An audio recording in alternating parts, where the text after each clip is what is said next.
Good evening, folks. Welcome to the Stephen Leeson Show, live from the Scientology Community Centre here in Dublin. Our first guest this evening is a Tipperary man who spent his formative years living in the Slieve Felim Mountains, where traditions die hard, where his father sang John McDermott songs and rebel ballads of the Tipperary area, whilst his mother would quote reams of poetry by heart. Dick learned the old nationalistic ballad from attending the Christian Brothers, where he studied their songbook. At 17 years of age, Dick moved to Dublin. There he met Brendan O'Dowda's brother, Frank, who introduced him to Brendan's fan club, the Brendan O'Dowda Circle. Dick joined the club on a trip to Belfast, where Brendan was doing a concert at the Grove Theatre. Since then, he's travelled all over Ireland in his quest of traditional Irish music and song. And in 1977, Dick produced his highly acclaimed album, Wonders of the World. The album itself displays Dick's character. Its complexity derives from a unique blend of musical arrangements given to each track by some of the most famous and accomplished traditional Irish musicians. The RT Concert Orchestra accompanied Dick on 3 of the tracks. It was described as a staggeringly brilliant collection by broadcaster and critic John O'Regan. Dick has toured many parts of the world, including the US, Russia, Europe, and South Africa, and his proudest moment was during an Australian tour when he sang If We Only Had Old Ireland Over Here to over 70,000 people at the Melbourne Cricket Grounds, their most hallowed stadium. His music is frequently played on BBC, RT Radio, and most local radio stations, and he appeared on RT television as a singer and a set dancer, and even featured with his wife Bridget in the movies September and Scarlet. In July 2013, Dick launched the Hogan Collection, the largest and most varied collection of traditional songs ever recorded by an Irish singer, and it included a 300-page songbook. He's here with us tonight. Folks, that's welcome, Mr. Dick Hogan.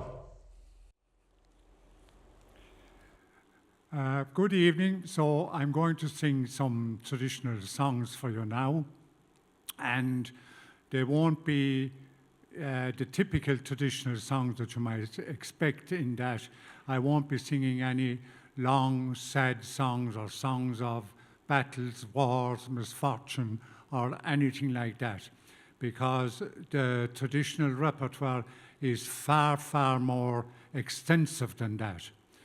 Unfortunately, you don't hear much of this material on radio or on records, and this has always annoyed me, I have to say. So I've always made a point of demonstrating to people that there is much more to traditional singing than people normally think. So the first song I'll sing now is a little old comical song from Cork City, from the early part of around the 1930s, called The Night the Goat Broke Loose on Grand Parade. Well, Paddy McGinty bought a house and lived in Sunday's Well, situated on the north side of the Lee. Well, he lived all alone in his cosy little home, so he bought a goat to keep him company. Well, says Paddy to the goat, for you I'll buy a coat, and a visit to Cork City we will pay. But the goat kicked up a mountain when he saw the Berwick fountain, on the night the goat broke loose on Grand Parade. Well, on the night the goat broke loose on Grand Parade, all the people of Cork City got afraid, and the shouts went through the country that the Glen had won the county on the night the goat broke loose on Grand Parade. Well, Mary Ellen Warner stood at Woodford Borden's corner, saying, I'll catch a train to Dublin or I'll die. But the goat came up behind her and he gave her such a winder, she hadn't time to bid her friends goodbye. And Mary Ann Fitzgibbons got her drawers all torn to ribbons, running to the Munster Arcade. And it was a sad had bereavement when she landed on the pavement. On the night the goat broke loose on Grand Parade. Well, on the night the goat broke loose on Grand Parade. Yeah, Mary Ann Fitzgibbons got a friend. She went tearing down the colca, and 'twas worse than any polka. On the night the goat broke loose on Grand Parade. Well, the people up in Barrica, when they heard the dreadful news, they all swore out in vengeance what they do. So they lined the streets in batches, armed with saws and hatchets, but when the goat appeared, they all withdrew. Now the goat came through a door, roaring like a whore, followed by Cork City Fire Brigade. And 'twas at the South Dock Pier where he landed in the weir and was never seen again on Grand Parade. Well, on the night the goat broke loose on Grand Parade, all the people of Cork City got afraid, and Condyke and Catty Barry took a sidecar out to Blarney. On the night the goat broke loose on Grand Parade.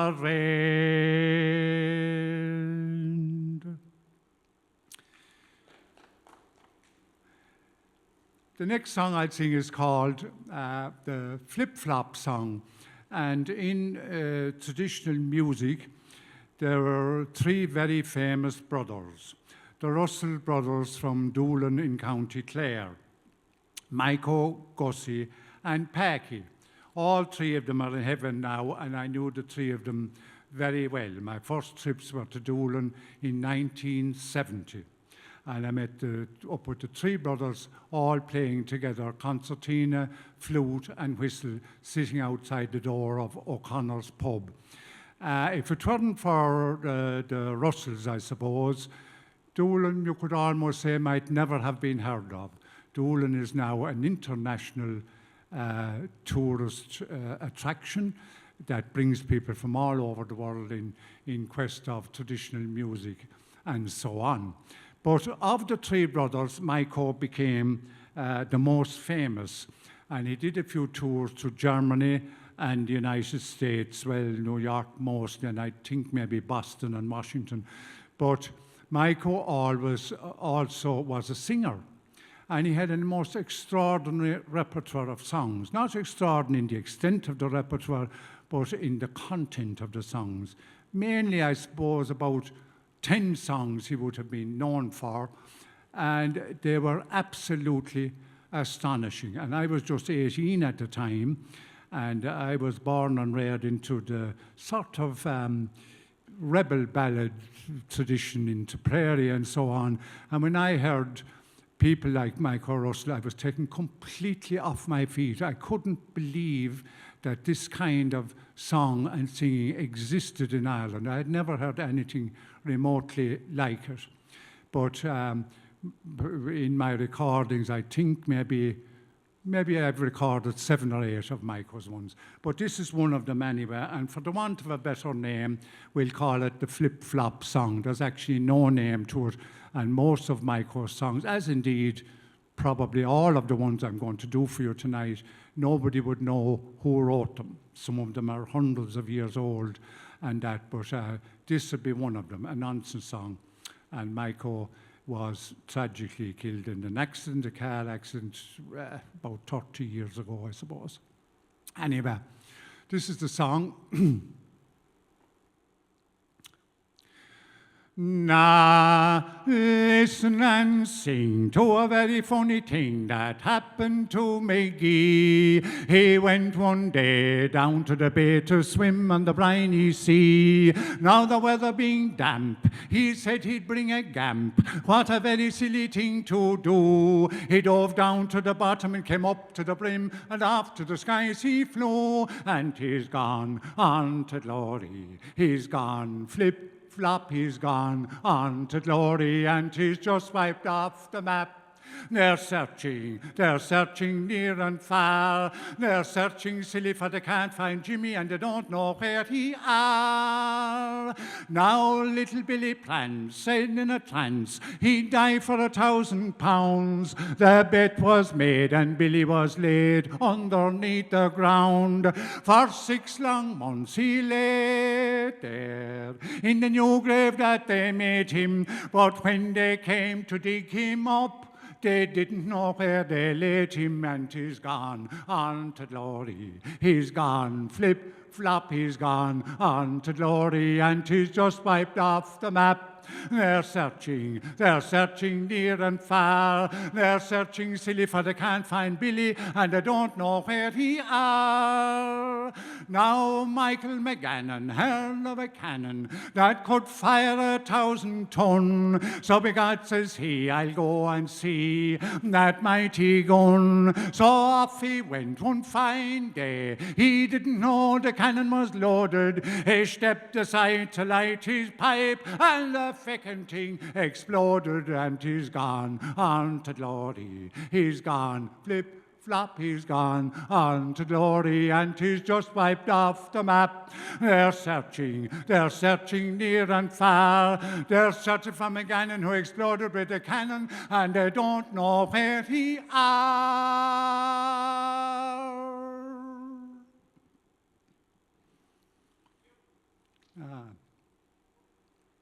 The next song I'd sing is called The Boat That First Brought Me Over. And this might well be, it's certainly one of the rarest songs in the whole of the traditional Irish tradition in the English language, let's say. And this was collected by the greatest of all our folklore collectors, a Dublin man by the name of Seamus Ennis. He was from Finglas, and he was the most brilliantly knowledgeable man.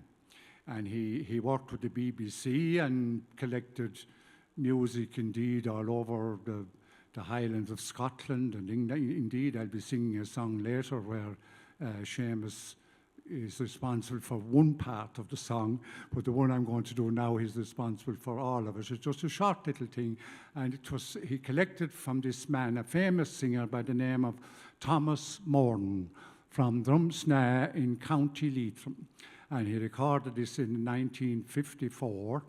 And Thomas was well known for all comical and nonsense songs, the likes of Brian O'Lynn. You might remember Brian O'Lynn and his wife and wife's mother. They all went over the bridge together.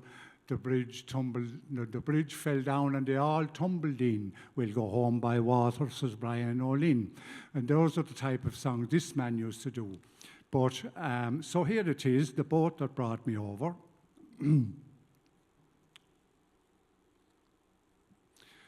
The boat that brought me over. Yeah. Nay, tell me England is a place where everything is great. So big on, says I, if that's the case, sure, that's the place for me. Me father was dying, me mother was crying, St. Patsy a store, kiss your mother once more. For if you go away across the big sea, you're sure to be drowned and you never will be found. And a codfish and whale will dine on your tail. What a beautiful dish you will make for the fish on the boat that first brought me over. So away I went to London town, strange sights and things to see. All the clothes that I had on was the old friar's coat that covered me. The pipe struck up a merry tune when they lost their darling by, and my mother cried full bitterly, and so did Julie Joy. Well, I wasn't very far out in the sea when first there came thunder and then there came rain. I wished in my heart I was home again. then the waves were a-rowling, the ship was a-howling, and every blow to the devil we'd go to him up, a big wave knocked me out in the sea. I was there in despair, a saying a prayer, when one from behind came more swift in the wind, and knocked me right in the top of something, and says, one for your jumping, I'll give you a thumping. He up with a stick, and he gave me a lick at a sailor come by, and a master says, I take me home to me sisters, me father, and me brothers, and I swear on the book that if I get home, I'll never more roam on the boat that first brought me over.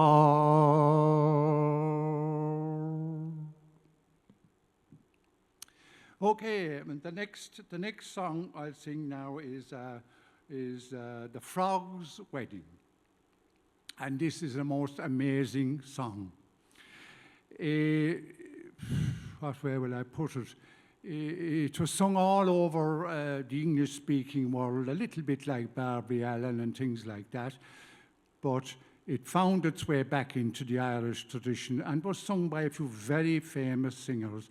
The most famous would have been Bess Cronin from Cooley in West Cork. She had a very large repertoire of Shannon songs, but she also sang a few old comical ones and nonsense songs. This is a feature, by the way, of the old traditional singers. While people think they sang nothing but the old Shannon songs and long songs, which they did for the most part all right. But if they got their hands on anything else that they liked, it didn't matter whether it was music hall or comical or nonsense, they would sing it. Now, they didn't have access to much material like this because in the 1800s and the early 1900s, even people who went to America very seldom came home. It was only those who did very well could afford to come home, and if they happened to be from a family of musical background, they might bring back old songs and ballads with them. So the odd song, music hall song and things like crept back into the Irish tradition in that way. So Bess Cronin used to sing a version of this, but what I'm going to do is sing 4 versions of it, all as one song. So one part of this would have been collected by Seamus Ennis up in the Hebrides, I think.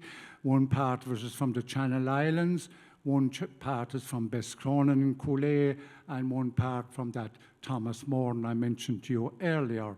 So it's just 4 verses altogether, but there are 4 verses, 4 different versions sung to 4 different airs and 4 different choruses, but all as one song.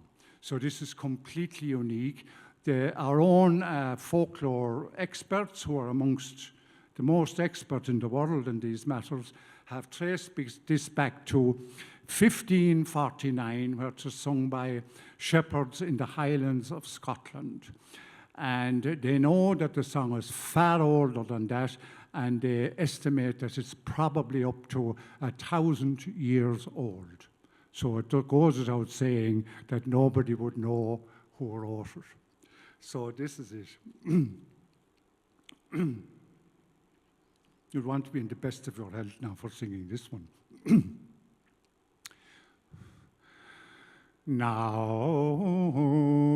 Now, there was a frog lived in a well with a ring-dum, bullet-dum, a kaimi, and a merry mouse lived in a mill with a ring-dum, bullet-dum, a kaimi.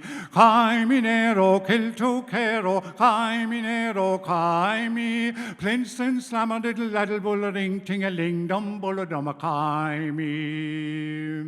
Now this merry frog he caught a snail with a ring-dum, bullet-dum, a kaimi. This merry frog he caught a snail and rode between his horns and tails with a ring-dum, bullet-dum, a kaimi. Kaimi nero, kill to kero, kaimi nero, kaimi, Princeton slam a little laddle bull ring, ting-a-ling-dum, bullet-dum, a kaimi. Lady Mouse, will you marry me? Katie Kitty alone, Lady Mouse, will you marry me? Kitty alone and I am. Lady Mouse, will you marry me? Ask me Uncle Rat, says she. To me cax me carry duck a needle, Kitty alone and I am. Uncle Rat, will you marry Lady Mouse? Kitty alone, Uncle Rat, will you marry Lady Mouse? Kitty alone and I am. Uncle Rat, will you marry Lady Mouse? Yes, kind sir, and half me house. To me cax me carry duck a needle, Kitty alone and I am. Lady Mouse, where will the wedding be? Kitty alone, Lady Mouse, where will the wedding be? Kitty alone and I am. Lady Mouse, where will the wedding be? Up on the top of a hollow tree. To me cax me carry duck a needle, Kitty alone and I am. Well, the first to come was a great big bear. The first to come was a great big bear, and he filled up the old armchair. The second to come was a great big snake. The second to come was a great big snake, and he ate up all the wedding cake. Oh, wasn't that a catastrophe? Oh, wasn't that a catastrophe to happen in the old oak tree?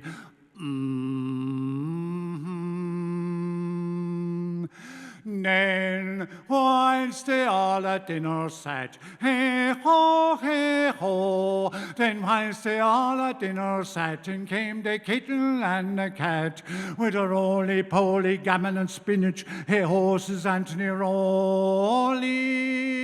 Oh, else, says he, Mr. Rattle, you give us a song. Hey ho, says he, Mr. Rattle, you give us a song, and I hope you won't detain us long, with a roly-poly, gammon and spinach, hey horses, Anthony Rolly. Then the cat, she collared the bloomin' great rat, hey ho, the cat, she collared the bloomin' great rat, and the kitten, she collared the poor little mouse, with a roly-poly, gammon and spinach, hey horses, Anthony Rolly. Then this little frog went down the hill with a ring-dum, bull-dum, a climby. This merry frog went down the hill with a ring-dum, bull-dum, a climby. Climby nero, kill to caro, climby nero, climby. Plinstrin, slammer, diddle, laddle, bull, ring, ting-a-ling-dum, bull-dum, a climby. And there he met this little white duck with a ring-dum, bull-dum, a climby, and there he met this little white duck who swallowed him up with a quack, quack, quack, and a ring-dum, bull-dum, a climby. Climby nero, kill to caro, climby nero, climby. Plinstrin, slammer, diddle, laddle, bull, a ring, ting-a-ling-dum, bull-dum, a climby.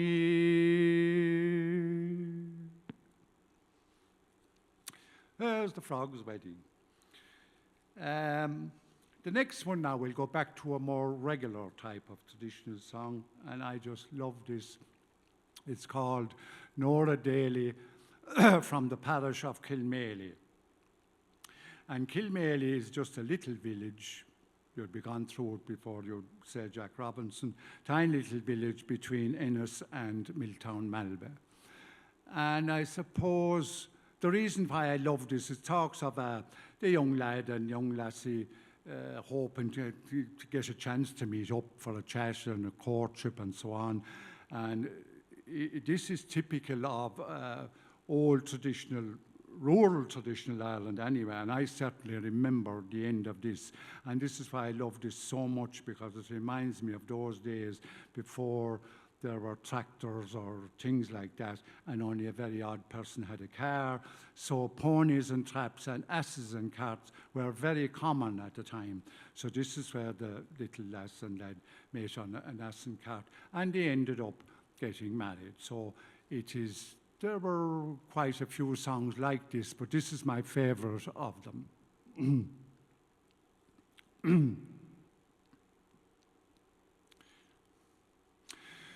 It was down near Milltown, Malbay, not 1,000 miles from Galway, when I was young and merry in the breezy hills of Clare, that I spied a colleen comely with winsome ways and homely, and she driving in her donkey cart, and she going to the fair. Well, it was mild and pleasant weather, with a bloom of furze and heather, fill my heart with gladness in the wild and breezy air, and my spirits felt far lighter, and my life seemed 10 times brighter, since I met her in the donkey cart, and she going to the fair. Well, says she, I'm Nora Daly, from the parish of Kilmaley. Me father, he's a farmer, and a cautious man in Clare. If he saw you here beside me, I'm afraid that he would chide me. So if you please, get down and walk a bit before we reach the fair. Well, I reluctantly obeyed her, for I could not have gainsaid her. Her visions of her father bright, with a fierce and angry glare. So before her quickly started, from her I gladly parted, and I treasured her sweet memories till we reached Milltown, Malbay. Well, at the 4 Mile Stone I met her, and within my heart I set her. I searched for tales or tidings of my wanderer everywhere. Well, her heart was in a flutter, for she feared her eggs and butter, they'd be scattered on the roadside, and she going to the fair. Now, after years abroad sojourning, and my love still brightly burning, I sought for her and married her, and settled down in Clare. And I oft times still remind her of that day long left behind her, when I met her in the donkey cart, and she going to the fair. Now I've told my little story, though aged now and hoary, it makes me feel quite young again, and puts to flight dull care. So along with what I've told you, one more secret I'll unfold you, that you never met more loving hearts than those in the county Clare.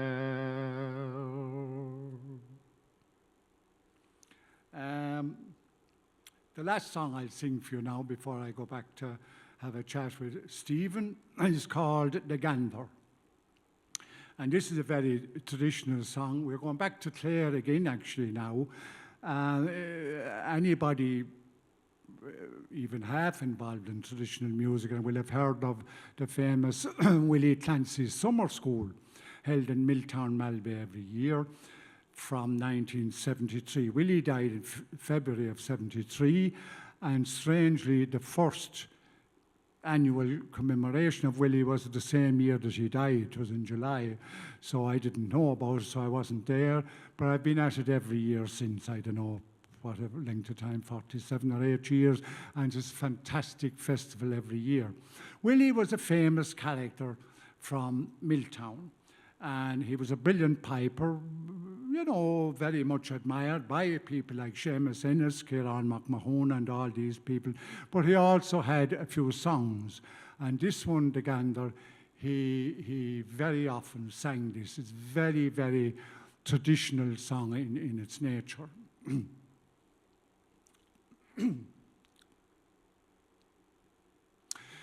Well, one evening of late as I strayed and rambled through fields, where often I chased with haste and very quick speed, I been going for a frake where rakes and factions do meet, to be drinking strong tea, hot cakes and things that are sweet.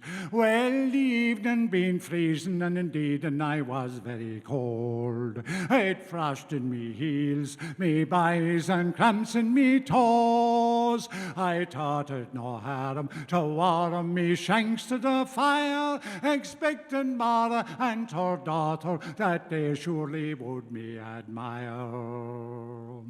Well, the teapot came round, and in spouts we got stuff very strong.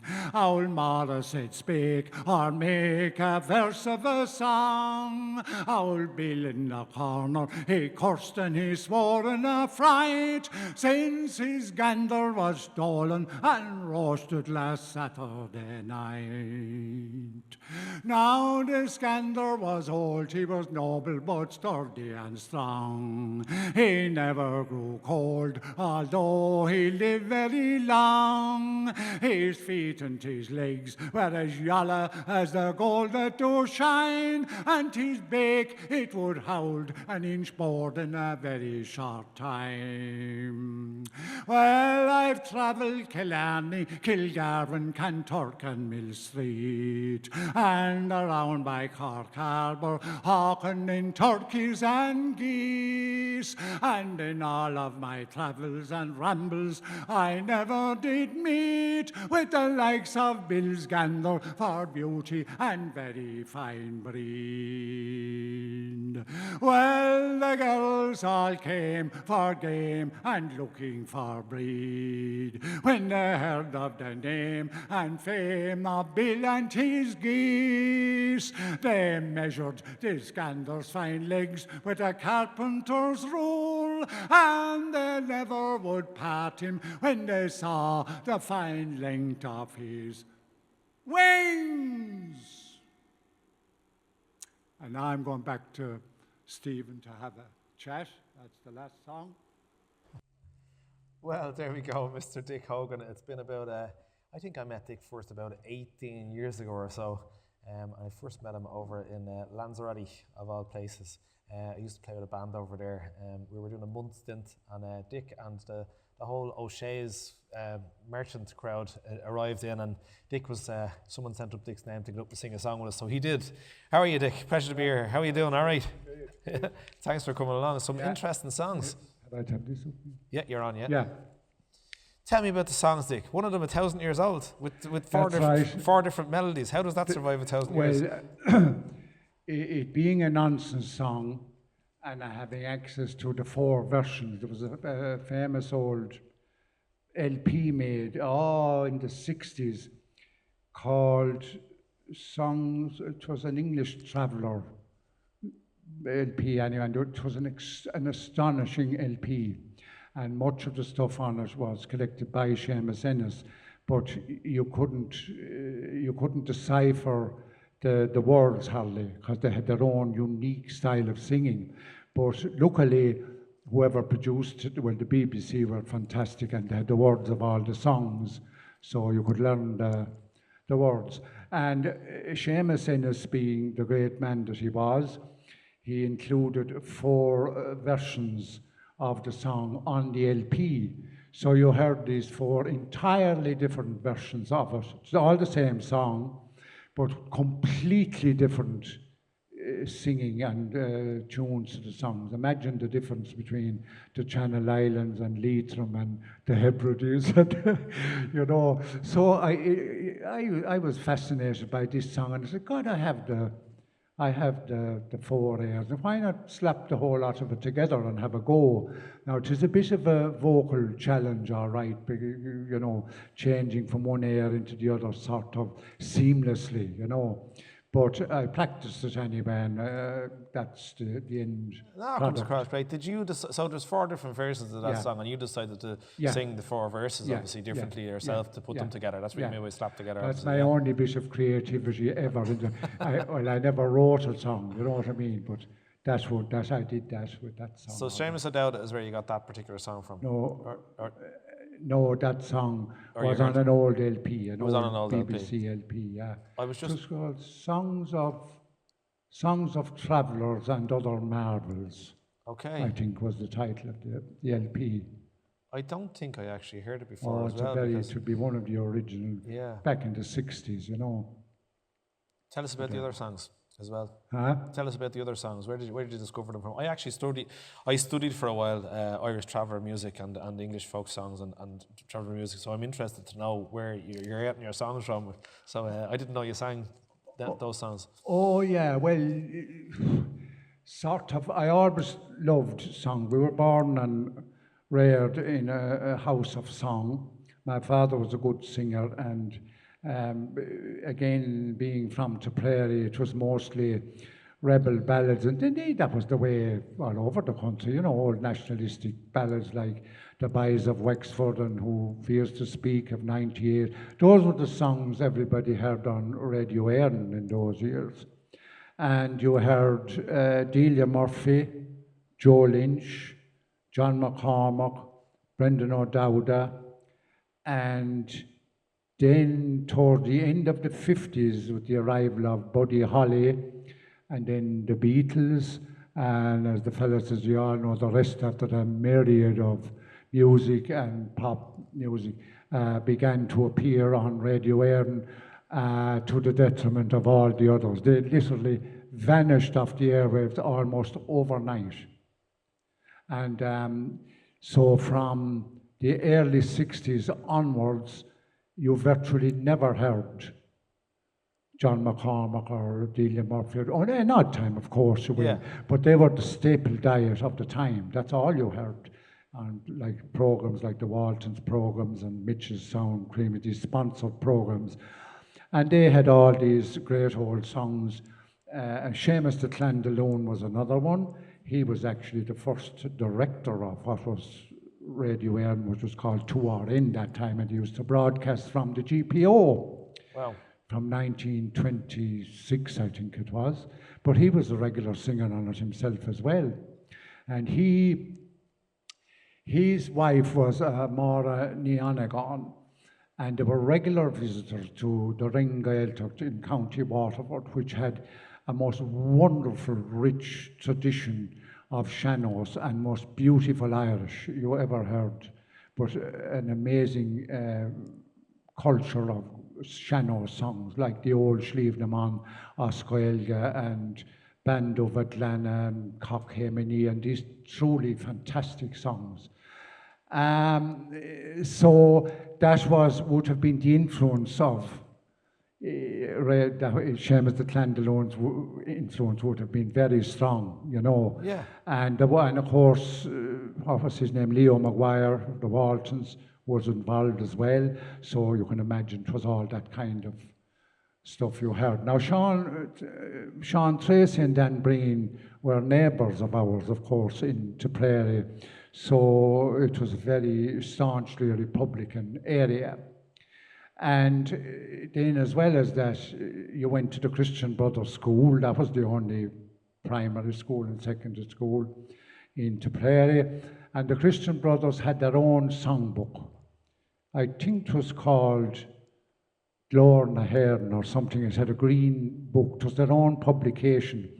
And part of their curriculum was that they taught all the pupils the songs. Now, they didn't teach you how to sing or anything like that, but you were expected to learn the songs just like poetry or anything else and have them off, you know. So all those songs like Wrap the Green Flag Around Me, Boys and Who Fears, there were dozens and dozens of songs like that, but you were expected to learn them. So then when I went to Dublin, of course, I heard all sorts of other music and things. I tell you what we'll do, Dick. Do Yeah. you mind?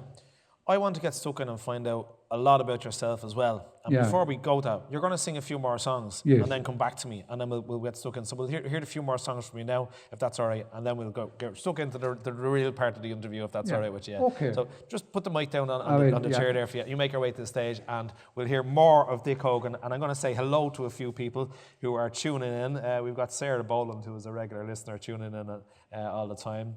We've got Anne McCurr, Christina Gassick Tracy. There's all sorts of conversation going on Noel Boland's page, which we were looking at earlier as well. So we'll get on to Noel later when we have him on stage. And I'm going to hand you back over. We're going to have Dick Hogan, and I've no idea. Actually, I should have some idea. I have them written down here of the songs that he's going to do.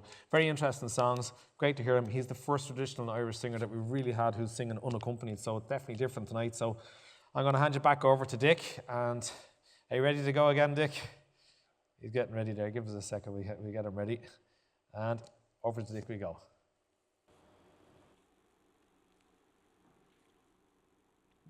Okay. The next song is called, again, I think for the want of a better name, we'll call it The Devil He Came to Our Town One Day.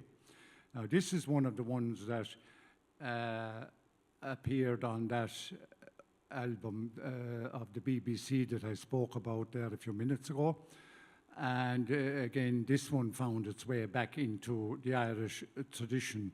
And as I was saying, that people who were, for the most part, immersed in the serious songs and all the rest, but they were always delighted to sing nonsense songs, humorous songs and comical songs as well, if they got their hands on them, for light relief and just for variety and so on. And they would be, people used to love to hear those, because everybody knew the other ones and there was no great novelty in them as such. Anyway. Well, there once was a man lived in our town, and to my sweet total laddie, oh, he married a girl and she wasn't the best. With me rack fall the diddle daddy, with me rack fall the diddle da, rack fall the diddle daddy, oh. Well, she had 6 cows, 6 of the best, and to my sweet total laddie, oh, she laid back in the bed till the 6 went dry. With me rack fall the diddle daddy, with me rack fall the diddle da, rack fall the diddle daddy, oh. Well, she churned the milk in the old man's boots, and to my sweet total laddie, oh, she made the butter with the old pot hooks. With me rack fall the diddle daddy, with me rack fall the diddle da, rack fall the diddle daddy, oh. Then she put the butter on the shelf, and to my sweet total laddie, oh, it never got a turn till it turned itself. With me rack fall the diddle daddy, with me rack fall the diddle da, rack fall the diddle daddy, oh. Well, it first turned green and it then turned grey, and to my sweet total laddie, oh, it next grew legs and it walked away. With me rack fall the diddle daddy, with me rack fall the diddle da, rack fall the diddle daddy, oh. Then she went into town, her eggs for to sell, and to my sweet total laddie, oh, she sucked the yolks and she sold the shells. With me rack fall the diddle laddie, with me rack fall the diddle da, rack fall the diddle daddy, oh. Then the devil he came to our town one day, and to my sweet total laddie, oh, he swept her body and her bones clean away. With me rack fall the diddle daddy, with me rack fall the diddle da, rack fall the diddle daddy, oh.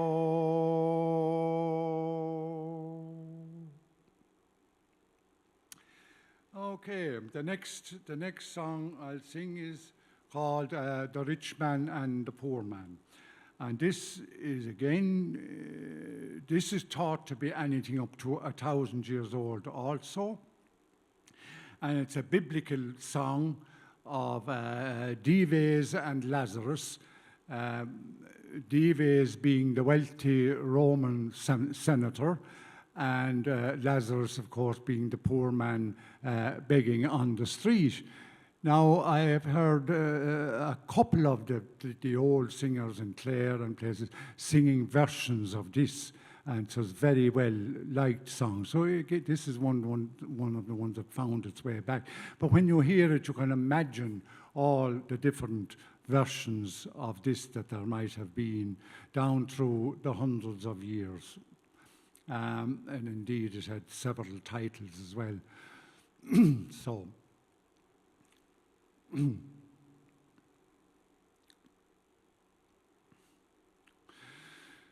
Now there was a rich man, and his name it was Divisium. Glory, hallelujah, on Jerome. He gave swell dinners to the people of Jerusalem. Glory, hallelujah, on Jerome. On Jerome, on Jerome. Skinnamelinka doodlum, on Jerome. Now this rich man who lived in Jerusalem, glory, hallelujah, on Jerome. He wore a silk hat and his coat was very sprucium, glory, hallelujah, on Jerome. On Jerome, on Jerome. Skinnamelinka doodlum, on Jerome. Well, at the rich man's gate there stood the human requiem, glory, hallelujah, on Jerome. Now this poor wretch, to work he wasn't able, glory, hallelujah, on Jerome. On Jerome, on Jerome. Skinnamelinka doodlum, on Jerome. Well, he begged the crumbs from the rich man's table, glory, hallelujah, on Jerome. But the rich man, he did refuse him, glory, hallelujah, on Jerome. On Jerome, on Jerome. Skinnamelinka doodlum, on Jerome.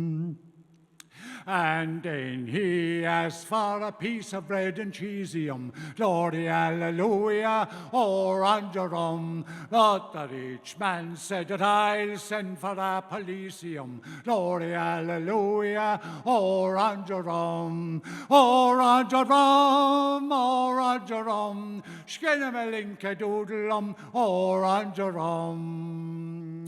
Well, the poor man died, and he went up to heavenium, glory, hallelujah, on Jerome. He boozed with the angels until 11:30, glory, hallelujah, on Jerome. On Jerome, on Jerome. Skinnamelinka doodlum, on Jerome. And then he asked, and then. Not to worry at all. I'm just, for anyone who didn't get to see that, I ran back on, put the jacket on, so the microphone's here because and I was still wearing my mask. Dick, that's grand, no problem at all. These things happen. The voice is starting to go, just need a bit of water. But come here, I was saying to you, we want to find a bit more about yourself. You were mentioning about the Christian Brothers and getting the songbook. That's where we kind of left off. Oh yeah, microphone. So tell us a little bit about that. So that was the early influence, and as I say, then I came to Dublin at 17 to train as a technician in the department of what was known as the Department of Post and Telegraphs at the time, as a communications technician. So my first assignment was to Ship Street Telephone Exchange, would you believe, which was in Dublin Castle. And this was the first fully automatic exchange to be built in Europe, apparently. And I think it was probably because it was in the headquarters of the British establishment, Dublin Castle, you know. So they had a telephone exchange actually in Dublin Castle. It was called Ship Street, which is the street running along by the side of it. But as it happens, that's where I was. And Brendan O'Dowda's brother, Frank, happened to be the foreman there. And he used to hear me singing in amongst the racks of equipment. Part of your training was you'd be in amongst all the equipment, testing and doing routine testing, etc. every day, you know. And Brendan used to hear me singing away to myself, and he often heard me singing Percy French songs amongst other things, you know. So he cocked his ear and he called me over one day and he said, Dick, I heard you singing. Yeah. So he called me in and he said, did you know Brendan O'Dowda is a brother of mine? Oh, I said, I didn't. I was amazed to hear this. And he said, he has a fan club called the Brendan O'Dowda Circle. And he said, we're going to Belfast, I don't know what, a couple of weeks' time or something, and we're going on a trip up to Belfast. He said, would you like to come? And you'll meet Brendan in the bus and some of the fan club. I said, I'd love that. So we went up anyway, and we had a great time on the bus. There wasn't that many, maybe 20 in the bus or something like that. Yeah. So that's where I met Brendan. He was a very glamorous character, fine-looking cut of a man with a big head of black curly hair and loads of rings on every finger. And he was a debonair, dashing sort of character, you know. Okay. And he was singing in the Grove Theatre, and I thoroughly enjoyed it. And then afterwards, he did a gig in the Balrothery Inn. It's in North County, Dublin. And I have a feeling that could have been the last gig he did in Ireland. He didn't come back to Ireland, I'd say, after the mid-1970s or so. You see, his popularity for his kind of stuff had basically disappeared. There wouldn't have been much of a market for it. And but he went on to become very successful. He lived down in the south of England. I think he had 7 sons. One of them was a famous footballer in England, and the young O'Dowda lad that's with the Irish international team at the moment, he's, I think, a nephew of Brendan. Brendan died about 2004, 2004 or 5. And his brother Frank lived in Tala, actually, near where we are now, and he's passed away since too. But so definitely one of your biggest inspirations, anyway. I'm guessing. Well, yes, I suppose. You see, everybody knew Percy French in Ireland that time. Yeah. He was very popular because he had comical, humorous songs, but in actual fact, they were extremely accurate social history. Songs like MacBreen's Heifer, Drumcolliher, Ballyporeen, oh God, there's loads of them. There's Mix Hotel and Eileen Og and all these, but they're actually stories of actual rural life. Percy never wrote about urban life at all. What's the history behind Eileen Og? Do you know that I actually recorded that song myself? Did you? Eileen Og, off the top of my head now, I don't know. There's other ones I could tell you the whole story of it. So I always felt that Percy's songs were far more important than people in the strictly traditional scene acknowledged. And a lot of the reason for this was that Percy was sung always with music, and indeed Brendan O'Dowda, he had the Philip Green Orchestra and all that. So the public never really heard Percy French outside of that sort of semi-classical sort of setting. Yeah. So that's how, and then Percy being of landed gentry stock, he would have been kind of frowned on by the strong traditional I know what you mean, yeah. Scene, you know. But that was largely through ignorance. I don't mean that in a harsh sense, but ignorance as in lack of knowledge or lack of understanding.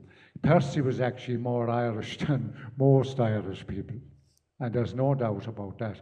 Everything about him indicates that. And he wrote a few songs that demonstrate, like one of the most Les Éireann Awake, which has music to it, but nobody ever sang it or recorded it. But that really demonstrates a very intimate knowledge of Irish tradition. And he talks of, you'll be no doubt whatsoever about the difference between Ireland and England.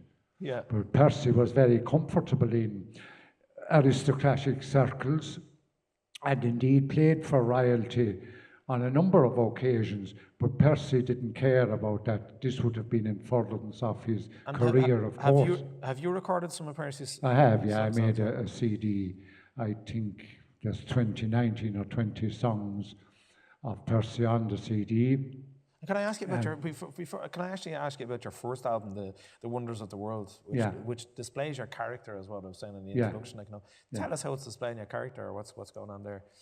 Is it just the types of songs that you chose and the stories about them, or what songs are on that album? Yes, and the title of the album was very well chosen. I chose the title called The Wonders of the World to demonstrate the fascination of the world, and also the fascination of, what way will I put it, nonsense and that kind of thing, that makes nonsense of mundanity and all this kind of thing.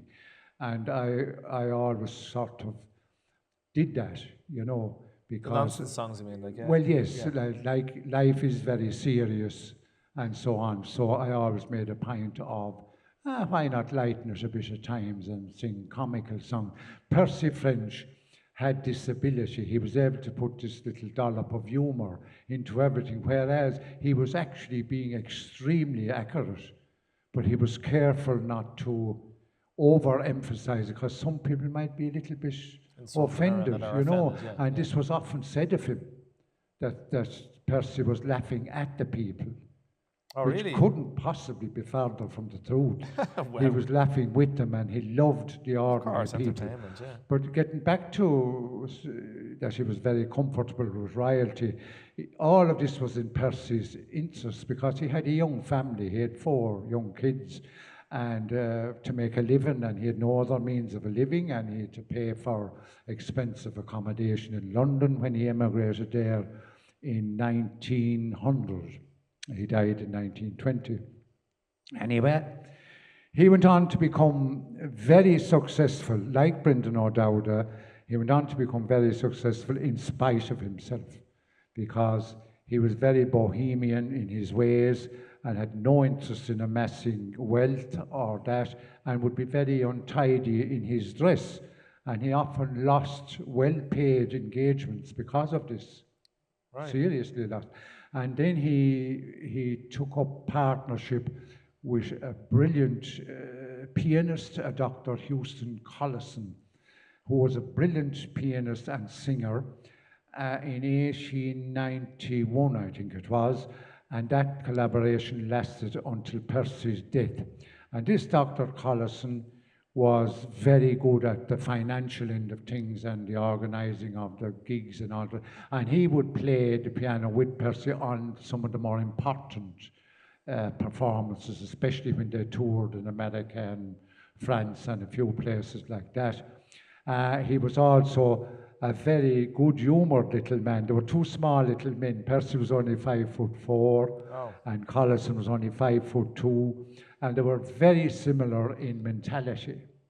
So they suited one another very well. And Collison would have written most of the music to his later songs. And his later songs, as it happens, are actually his greatest songs, and they happen to be the ones that the broad public know least about, because Brendan O'Dowda didn't make his second LP until the early 1970s, by which time he had basically disappeared off the airwaves, and the broad general public never heard actually the later stuff that Brendan O'Dowda did, which is, many of the songs are much better than some of the ones people heard earlier, because in the meantime Brendan had made a major study of Percy French and began to cop on to how brilliant he was. He was the only songwriter, indeed, of nearly all of the 20th century who wrote like he did. From the time he died, right up until the mid-1970s, nobody else in Ireland wrote humorous or comical songs at all, until people like Tim Lyons, Fintan Vallely, and I know all these guys in the mid-1970s began to write brilliant sort of comical songs of contemporary events like. Well, Dick, you're keeping the tradition going, Yeah. which is 100%, which is brilliant. Like, you know, tell me a little bit about yourself. Like the playing in Australia, the Australian tour, over 70,000 people. I've heard you on the radio. I've heard you on RTE. I've heard you on BBC. Like you have a very distinctive voice. Give us a little bit more about yourself as well, like, you know, because it's great that you're keeping the tradition going from songs that are so old. Yeah, okay, well, yeah, I'll start by saying that the singing was one thing, but then I became exposed to sessions. And because I was somebody who sang songs, and the Department of Posts and Telegraphs was such a huge organisation, there was 21,000 people working in the department at that time. It was as big as all the other 14 departments put together, if you take the Army and the Gardaí out of it, who are not strictly speaking civil servants, but the actual civil service part of the government, the P&T was as big as all of the others put together, because the engineering branch was involved, as well as the post office, and then of course all of the civil service part of it. Anyway, there was always sessions. Everyone that was 21 or getting married or getting engaged or anything, every cockfight, you'd be invited to it. So we were at parties like non-stop. Anybody who could play guitar or sing a song. There was no money involved or anything like that. So of course we all nearly became alcoholics because of it. But then some of the guys in the P&T were traditional musicians like John Regan and Jim Nolan. They were very, very good accordion players. So they'd have heard me singing. So they began to invite me onto traditional sessions. Yeah. And believe it or not, the first great traditional session I was at was only yards from this venue. Oh, yeah? It was in Delaney's in Firhouse. Just across the road. Just across the road. Yeah. And it was with Sean Garvey, who was a famous singer. He was from Cahersabeen in County Kerry, a fantastic singer, banjo player, guitar player, and a Seamus O'Reilly. And there was another guy, I can't think of him, a fiddle player. And I was asked out to that, and I went out and sang a few songs. Well, I was absolutely over the moon to hear this traditional music. These were good musicians now. And this was my first real traditional session in Dublin. Okay. So I was completely taken to the fair with this, and I immediately went on down to Doolin. What year are you kind of talking about? The Oh, 90s God. Well, I went to Doolin in 1970, as I said to you, so it could have been that year as well, you know. I wasn't even born. Huh? I wasn't even born. Yeah, there you go. But I saw tradition. I didn't put any heed in the singing at all. I just sang, if you know what I mean, the same as you ate your breakfast or anything. I never put any heed in it. To us, it was something we did. But now, this new thing, music, oh, I just couldn't get over. So I went like a lunatic all over Ireland for music. And because I was an unaccompanied singer, I think everybody got to know you. It's kind of by default. Mm-hmm. And especially if you were someone who sang songs that were a bit different, humorous or comical, because the musicians were, you know, they had heard all the other songs that everybody sings. So somebody that sang ones that were different, and they'd cock their ear, and they used to love this. So I'd be asked everywhere and asked to sing everywhere I went. But so that I was at every flair, festival, cockfight you could dream of it, and I just loved every second of it. But you collected so many songs with the. I remember I was in O'Shea's Merchant, and I heard of the album that you're releasing with over 300 songs on like 200 in the 200, collection, sorry, yeah, 200 songs, yeah. which I couldn't believe that, which is something else, like, you know. Yeah. How did you go about even recording 200 songs? It was an enormous. Where did you begin and when did you know you were going to Well, end? I'll tell you now how it happened. Going to sessions and things around the country, things like the Willie Clancy's summer school and things like that, where you would have the cream of musicians in Ireland, they'd come to things like that, and the All Ireland Flair. And I began to notice in my later years more and more people saying to me, Dick, where did you hear that song? And I haven't ever heard that before. And why don't you record this? And why don't you record that?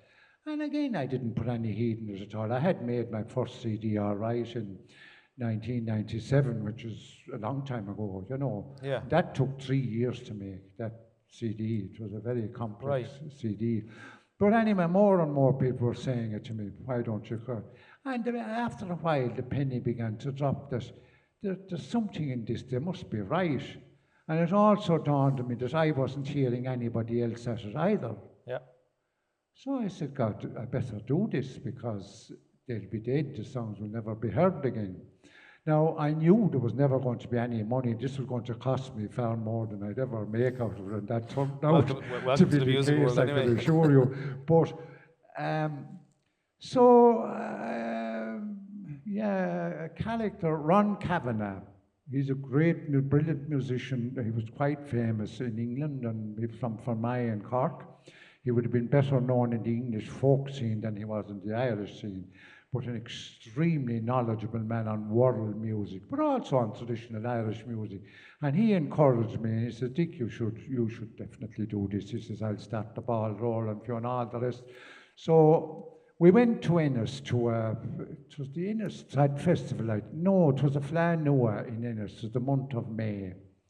I don't know what year it was, but anyway, we went down and Ron had this little place arranged and we sat in and he said, Dick, he said, you sing best, he said, when you're in a pub scene, which were pint and amongst people that you know and you're enjoying the music.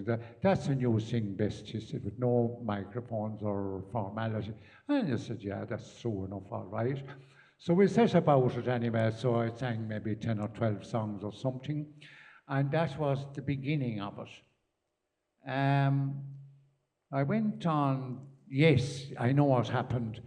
I said, right, I think Ron is right. I'll go off around the country, and everywhere I go, I'll sing songs in the sessions, and I'll have my own little Sony mini disc recorder to give very high, very good quality recordings, and I'll put the mic down, and I'll say to people, all right, that look, I'm recording this, so if we can have a little bit of quiet, but you were wasting your time, you know. The whole thing was a disaster. I probably gave 2 or 3 years doing that, and there was scarcely one song that would be acceptable between Racket and Nyes and Bowrond and Tills clanging and glasses breaking and everything else. Okay. So I abandoned that idea. And then I said, right, I'll go to a studio. So I went to a studio out in Swords. What was his name? Is it Edie? He's a very well-known guy anyway. He's a very good pianist. And he has a studio out there in Swords. And I said I'd bring a few musicians out. So I got Noreen O'Donoghue, who was a brilliant pianist and harpist. And we started, yes, I made a full CD out there, mostly little children's songs, Scoilga in Irish. And it turned out very good, but it turned out very expensive. It cost about $3,000 just to do that, and I had to pay this out of my own pocket. So I knew that I had enough material, certainly for 15 CDs or so, if I was going to continue on with this project, that I couldn't afford it. You'd want the Bank of Monte Carlo behind you, you know. Mm-hmm. So I said the only answer to this is set up my own little studio. So of course I knew plenty of people who knew about microphones and mixers and the devil knows what. So I got John Blake over. John is a brilliant sound engineer. I don't know if you've come across him. And I heard of John and he came over. So all I had was a little mixer and I had a Sony mini disc recorder and a really good microphone. And of course I had the computer and all that. And Sony produced a mini disc recorder. It was the last version of it they ever made, and there were only a few of them ever made. This was an expensive piece of gear, Right. but this particular recorder had a feature on it called PCM. Now, PCM would have meant pulse code modulation in telecommunication, but this is different. And this is Sony claimed that it was direct CD quality straight off, and the sound engineer agreed. He said it is. So I was able to record onto this, and I had CD studio quality straight away. Brilliant. So I went on then, and the next thing was, how will I arrange all this? So I wrote the titles of all the songs out, and I said, the original box set was 20 CDs, and I said each CD will have the title of what we call in traditional circles a big song. Yeah. All massive big songs, like the Frog's Wedding now there was one of them. That would have been the title of one. The Rich Man, the Poor Man would have been the title of another. Then things like Patrick Sheehan and My Beauty, Spotland Lee. These are all the massive big traditional ballads. So Dick, just I have to cut it a little bit short just because Yeah. Noel is waiting, and I'm Yeah. just informed that his wife and kids are just waiting because I Yeah. want to hear him play as Yeah. well because we're gone past the hour. Yeah. So where can people get a hold of this album for you? Oh, it's, well, the box set and the book are all on the internet. They're not in the shops or any kind of bothered with it. But I have a website. It's www.tradirishsongs.com. But you don't need to know the web address. Just Google any browser, just Dick Hogan. Google Dick Hogan. And around about the 5th line down, you'll see Dick Hogan, biography of, and then you go into that, and there's several tabs you can click on. But you'll find there's 26 CDs listed down along. They're all color-coded into different categories. So you would have, let's say, songs of Tipperary is in blue and gold, the colors of tip. Songs of love songs, old traditional love songs would be in pink. Yeah. The nationalistic songs are in green, so that people could learn which one they'd go for first. Because in the box, every CD has its own sleeve and different sleeve notes, and they're all colored. It was an enormous job. It took almost 10 years to complete altogether, between the internet aspect of it and then I'm raging. You said you forgot today to do it. We might get Toby after maybe to stick up a picture of it so people can see it and see where to get it. I'm raging. You said you forgot to bring the CDs with you first, just to show on the stage. But we'll maybe get Toby after just to maybe stick up a picture of it and so that people can see it and where to get it. Dick, I really appreciate you coming along. Thank you very, very much. And you're going to come back onto us at the end, and we're going to do a song together with Noel. We're going to have Noel Boland. So stay where you are for the minute, folks. And our next guest, as I said, is Noel Boland. Noel comes from County Carlow. I have here written Wikclow, but he informed me before the show that he's actually from Carlow, but he's living in Wikclow. And he's no stranger to the Irish music scene. For over 8 years, he's gigged in pubs countrywide. However, just last year, he decided it was time to start recording and released his own material. His passion for American country music was influenced by artists such as Garth Brooks, Keith Urban, George Jones, and George Strait. Noel has both old and new styles reflected in his songwriting, and his first two releases were played nationwide. Then in November came the release of the Aaron Tippin classic Ain't Nothing Wrong with the Radio, which went to #1 in the charts. And in December, Noel won Best Male Country Pop Vocal 2020 in the FP Country Music Awards. All this in just over a year. What a way to start his music career. Well, some people are stopping to play music. Noel's getting going. So Noel's new single, Always in My Heart, written in dedication of his mother, went to #1 in the country chart, and this year Noel has been nominated for the Jossie Music Award for Best Male Country Vocal, which is being held in Hollywood this month, so fingers crossed for Noel then. He's currently working on a new album due to be released by the end of the year. Let's now enjoy the unique sounds of Noel Boland. Good evening, ladies and gentlemen. Thank you so much for tuning in. And can you believe live music is actually back? How exciting is that? I'm so delighted to be here. It's an absolute honor to be asked on the Stephen Leeson Show to sing you guys a couple of songs. And for those of you who don't know me, to tell you a little bit more about me and my music. So to everybody that's tuned in, I know my Facebook is live. It's a little bit different, as you can see. The stage we're on is pretty awesome. So I'm going to start off with a couple of original songs that I've written. I'm only writing original material and putting it out there to the wider world for the past 2 years. So I'm still pretty new to this. I'm still learning the ropes. But the original song, the first original song that I ever put out, and it was very proud for me because my mum passed away 10 years ago. And she never got to see me gig, never got to see me play, which was unfortunate. But I've always wanted to write something for her or in her memory. And that's what I got to do. This song was one of those weird songs that kind of came to me within an hour. And I think the words just kind of flowed out onto the page. And I had some great guys that I'm going to tell you a little bit more about as well, put the music and the production to the song. And yeah, the song went to #1. So I'm going to kick it off with the first original song that I ever put out from my mum. It's called Always in My Heart. And this is the first time that I've ever done this song live. So.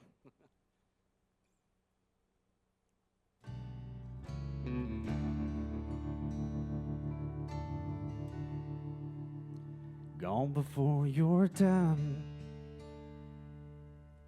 You're beautiful. Let your light shine on this heart of mine. And I don't know why. Some flowers, they don't make it through the winter time. They seem to fade and die. I hear your voice beside me, the whisper of the wind. Every day I live, I'm one step closer to seeing you again. So rest now with the angels, somewhere beyond the stars. Remember, you're always in my heart. I can feel you here in the softness of the midnight summer rain. I wish that he could stay for a little while, so you can hold my hand and I can feel just one more smile. Here, I love you one more time. I hear your voice beside me, the whisper of the wind. Every day I live, I'm one step closer to seeing you again. So rest now with the angels, somewhere beyond the stars. Remember, you're always in my heart. So rest now with the angels, somewhere beyond the stars. Remember, you're always in my heart.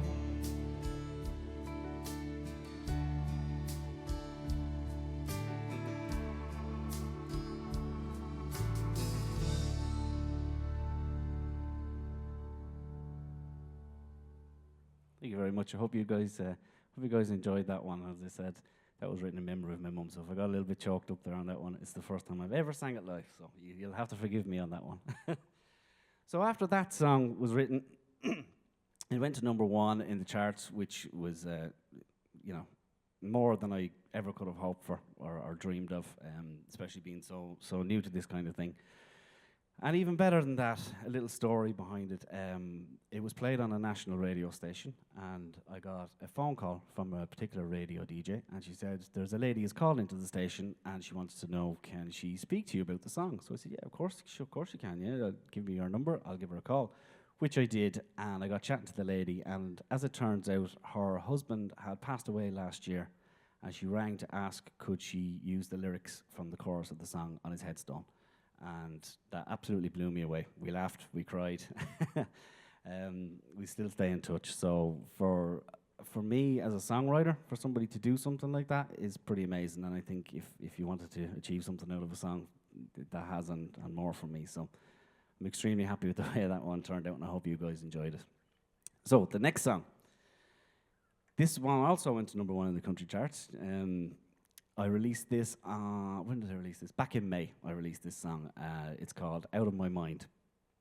And it's one of those songs that came to me again pretty quickly. So it got put out there, and I think lots of people enjoyed it. I've had messages from all over the world, you know, for the first song and this song. People have really enjoyed what I'm doing, and it gives me the drive and makes me want to keep going at what I'm doing. So could I just ask, the track is very low.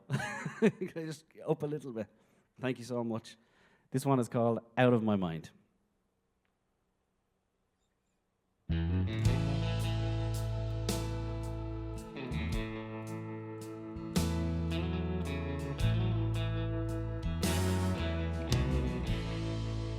All these old memories,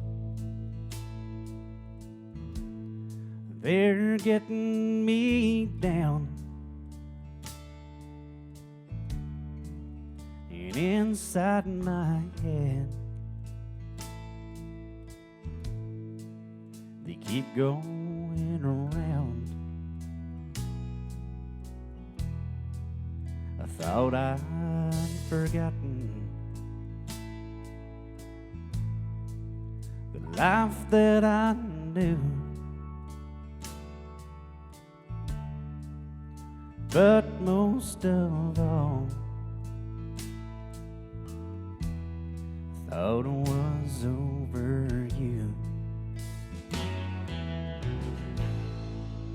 Take me away from this place tonight.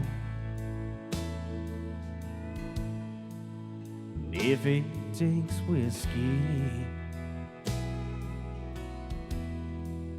or beer, I don't mind.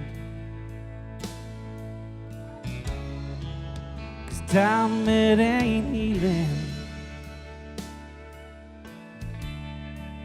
the pain that's inside. So I'm counting on drinking you out of my mind. They say time's a healer. That's not what I found. Because it just seems my world has slowed down. I need a fast train to somewhere that's new, far away from this heartbreak, even farther from you. Take me away from this place tonight. And if it takes whiskey or beer, I don't mind. Time, it ain't healing the pain that's inside. So I'm counting on drinking you out of my mind. Yes, I'm counting on drinking out of my mind.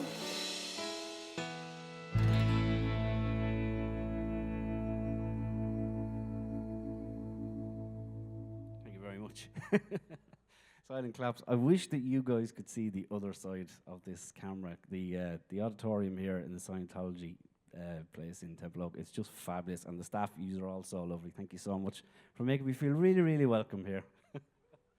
It's fabulous. I've one more original sad song, and I keep laughing with people, you know, people that contact me on Facebook. I said, I promise after this one, which is being released on September 18th, I'm not writing another sad song. I thought it's all going to be happy from here on in. So the story behind this song Again, this song, I know the first one was about loss, and this one is exactly the same. But the reason for this song, last year, I lost a really good gigging friend to suicide, unfortunately. And I'm very, very good friends with his wife. And we decided between us that, it was Christine, his wife, and she heard this song. And she asked me, she goes, you know what would be great? Because Ray was such an ambassador. Ray actually stood on this stage and he's done videos before. So because he was such an ambassador for mental health, she asked me, would it be possible to release this song for charity, which I was absolutely more than happy to do. But we came across, I was on SoundCloud one day at home and I came across a recording of Peggy Gordon. And I'd actually never heard the song before, much to my shame. But I came across the song and Ray had recorded it with just acoustic guitar. And I've had the honour and the privilege to work with James Blenner Hassett and Enda Dempsey, who've produced my songs thus far, and they're producing the album that I'm doing. So the guys, through studio magic and all that kind of stuff, they ripped out Ray's vocals, and they managed to put a whole arrangement behind it. So we're doing a double release on September the 18th, with all proceeds going to St. Patrick's Hospital and Sea Change for mental health. So it's a project I'm extremely proud to be part of, and we have a live event that's going to coincide with that as well. So this is the last sad song, I promise. This song is called Heart Don't Lie.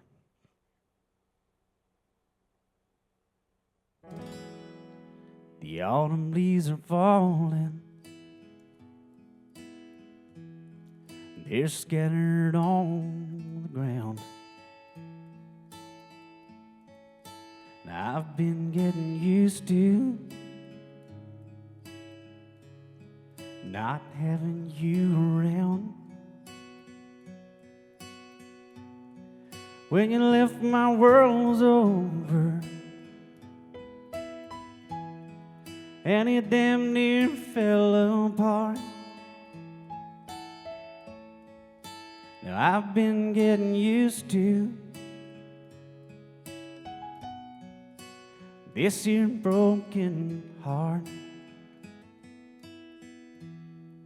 They say the heart don't lie, it's the only thing that's true.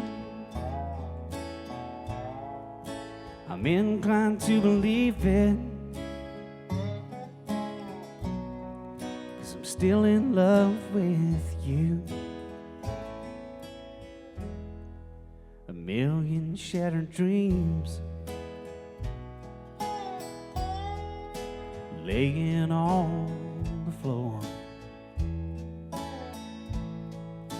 and I wish we could go back to how it was before. When you left and loved and dreamed with all your childish charm.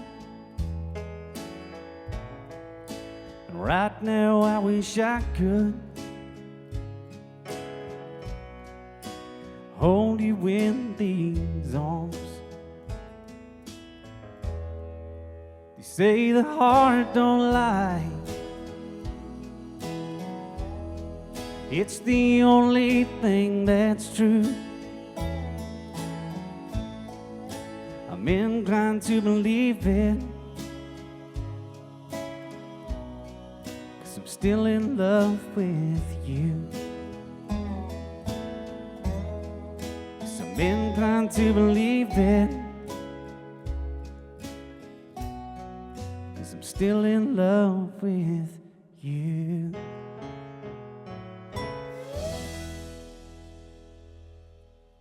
That was for Ray. Sorry if I'm getting emotional during these songs. It's literally the very first time I've gotten to sing these live in front of anybody. So the next song I'm going to do, it was going to be an upbeat song, right? But I have a little conundrum, and I'm going to throw a little spanner in the works for the sound engineer here, okay? Every single, give me a thumbs up. Every single time that I've gone to do this song and sing this song for my wife, she hasn't been around, right? And I was supposed to sing this song at our wedding. Geez, what was it, 13 years ago, okay? And I was very, very shy, and I never got the opportunity to sing it for her. So I'm going to sing it tonight. I sang it last weekend at a gig, but she wasn't there either. I had to do it across Facebook. So Tara, she's in the audience. I love you very, very much, and I'm going to sing this in honor of you. If you wouldn't mind, please, Mr. Soundman, playing Memories of Us.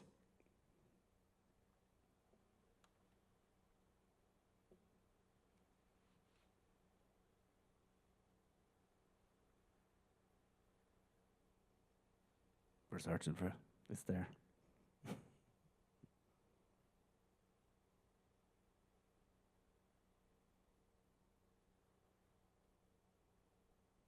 By the way, while we're trying to find the song, is if anybody doesn't know this song, it's a Keith Urban song, and I'm a huge Keith Urban fan as well as a massive Garth Brooks fan. So if you guys like Keith Urban, hopefully you'll like this one. Memories of Us.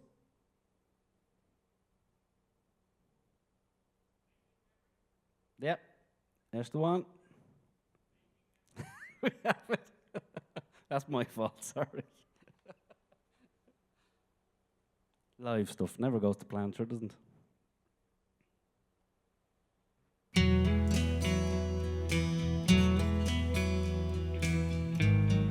have it now, Taz, this for you.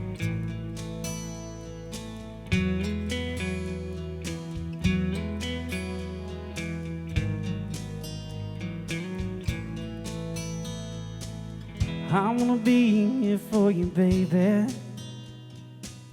I'll be a man of my word.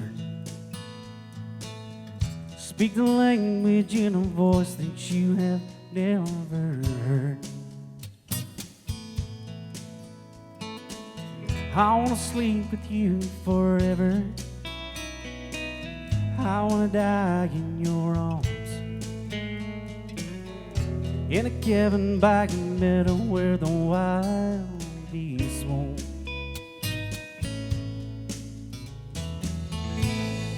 I'm gonna love you like nobody loves you. I learned your trust making memories of us.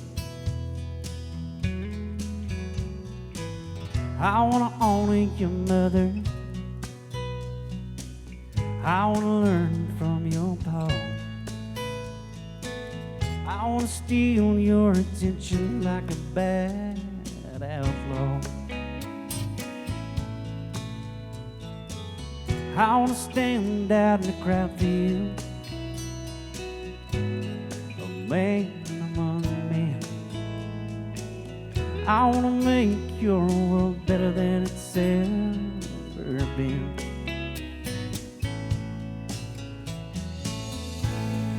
I'm gonna love you. Nobody loves you. I learned your trust making memories of us. We'll follow the rainbow wherever the four winds blow. There'll be a new day coming your way. I wanna be here for you from now on. This you know somehow. You've been stretched to the limits, but it's all right now. I'm gonna make you a promise in the life after this. I wanna be there to meet you with a warm, wet kiss.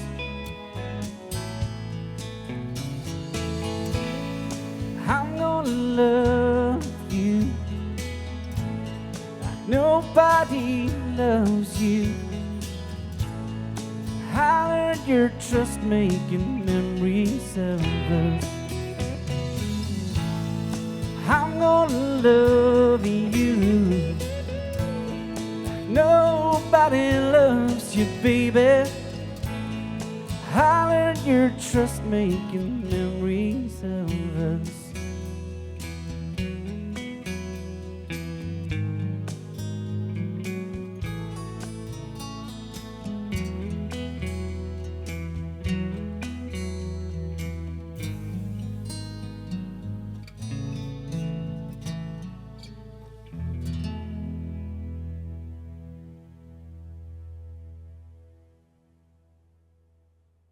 going to pop over to Stephen now and we're going to have a little chat. Oh no, we're all in tears. I can't see his wife down there in tears. Maybe she is. Fair play to Noel. Absolutely brilliant. Fantastic voice. This is my first time hearing Noel live ever. I was complimenting earlier. I think his voice is very similar to Garth Brooks, is what I describe it anyway. So she was grateful for that compliment. Which no better compliment, like, you know, one of my favorite country singers, American country singers, would be Garth Brooks. So we're going to have Noel over here, and because he started off the original songs, I'm going to ask him a few questions about his original songs. Noel, come and join me, sit beside me. Tell me about the songs. I know you gave someone an introduction. By the way, yeah, you're very, very welcome. Thanks for coming here. Thanks for having joining me. us. Delighted to be here. Absolutely. So it's amazing. I was saying about it, the whole thing that, like, a lot of people were disappearing off the scene of music, apart from coming on this show, I suppose, in Ireland anyway, over the last year. And your career was beginning, I suppose, like, you know, releasing songs and a whole lot during 2020 and 2021. 2020 was the year, or 21, sorry, and 20 as well. Yeah, both you were starting your career. So it was late 2019 when I first kicked everything off. Yeah, like October, November 2019. Yeah. And do you think that's it's coincidence, or would you have recorded them anyway? Or people who know me knows I've been gigging pubs for years, like we all have, up and down the country, you know, and I absolutely love that. But I've always wanted to write and release my own country material. You know, it's been a dream of mine forever, and not in an egotistical way. I don't mean that in this way, but you know, you're doing pub gigs and stuff like that, and they're absolutely fantastic. You have amazing nights, but people are not coming to see you or the material that you've written. So for me, that side of me, the artistic side of me, I've always wanted to write something that maybe one day somebody will come and see me in a small theatre or wherever it may be, and that they enjoy the music that I put out. That's something I've always wanted to do, and I said I'm going to have to start setting that dream in motion because I'm not getting any younger. So. Well, look, I think it's a dream for every musician, isn't it, to have people listening in. The only experience that I suppose that I could compare it to is, like, even now you here tonight, there's people tuning in. They're not tuning in because they're just in the pub. They're tuning in to see you tonight, like, you know, which is great to know as well. It is. It's pretty amazing. And like I know we talked off camera earlier on. It's like those people that came to see your show. And I've had supporters, even last weekend, that come all the way to Ballahadreen to support me for a gig outside of a Super Value. It was just a impromptu busking gig we set up, and people travel all the way down to see me, you know, and that really means a lot, that somebody will go out of their way and do that for a nobody like me, because, you know, nobody really knows who I am. I'm trying to change that, so. No, definitely. Well, look, you're gonna back on, and you're gonna sing a few cover songs, I think was what you said. I haven't looked at the list of them. And, no more sad songs. The same as with Dick, we get you back and we get stuck in and find more about, and no more soppy songs. I don't want to crying anymore. She'll be crying out there, the audience. So go on, head back to the stage. Thanks, and we'll get a few more songs off you. Thank you very much, as I say, for coming along. And we get a few more songs off Noel, and then we're going to have him back, and I'll find out a bit more about him since he moved to Wikclow, being a Carlow man. And why did he make the move to Wikclow? I don't know. I'm sure he's going to tell us. And then, I hope if Dick is going to come back onto us at the very end, and we're going to sing a song together. So, Noel, the stage is yours. Tell us more about these songs, and off you go. Take the stage. Thank you, Noel. We're back. That kicked in. 1, 2. 1, 2. We're back. Thanks so much, Stephen. Appreciate it. So, we've done the sad songs. We're going to do... I said I wanted to get my original material out of the way first, and I'll let you guys hear that, in case you tuned out or whatever, but hopefully not. So, I'm going to do some of the songs that I grew up listening to and the country that would have inspired me, you know, to write. And there's so much more material that I have written besides the sad songs that you've heard. I have more upbeat tracks written, and I have an album in the works and stuff like that. I'm going to discuss a bit more about that with Stephen, but I just wanted to give you a little flavour of some of the songs that I grew up listening to, and this one in particular is called Walk the Line Revisited.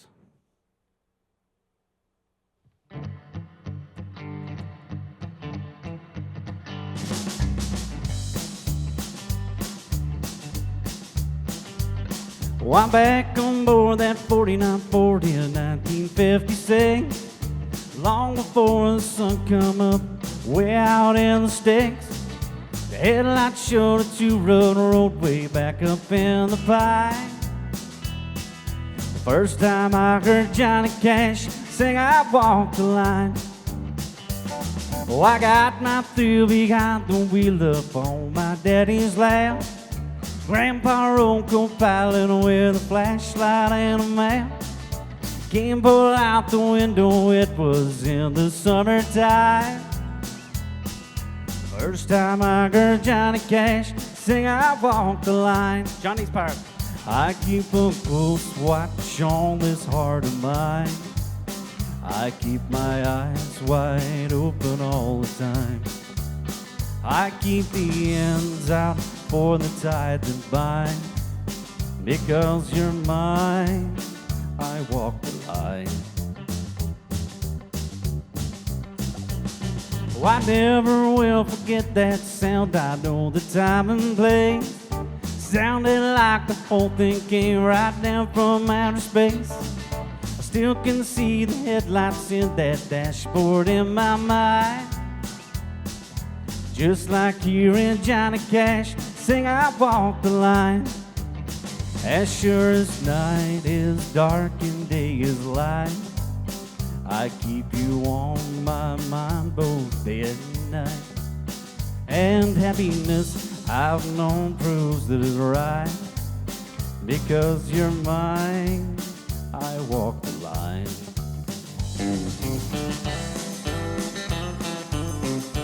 Yep.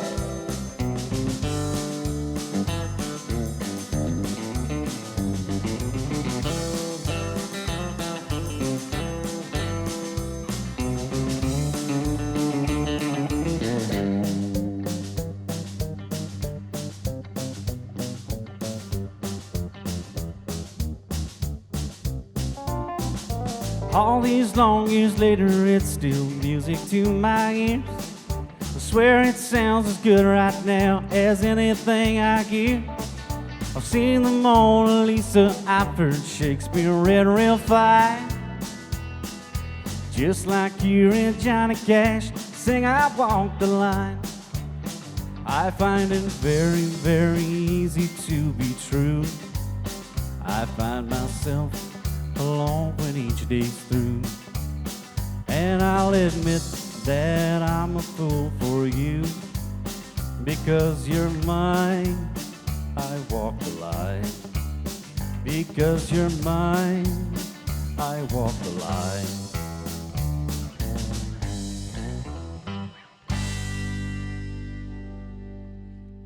You. We got a thumbs up from the people behind all the cameras here anyway, so that was good. Yeah. Right, we're going to go on.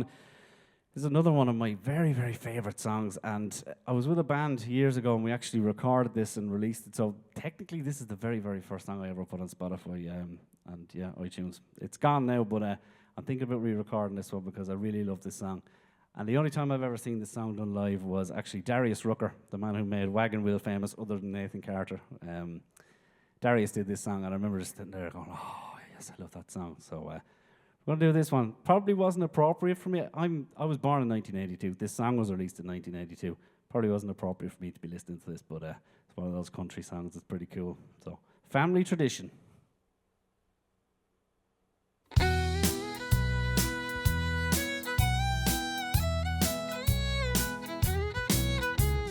Country music singers have always been a real close family.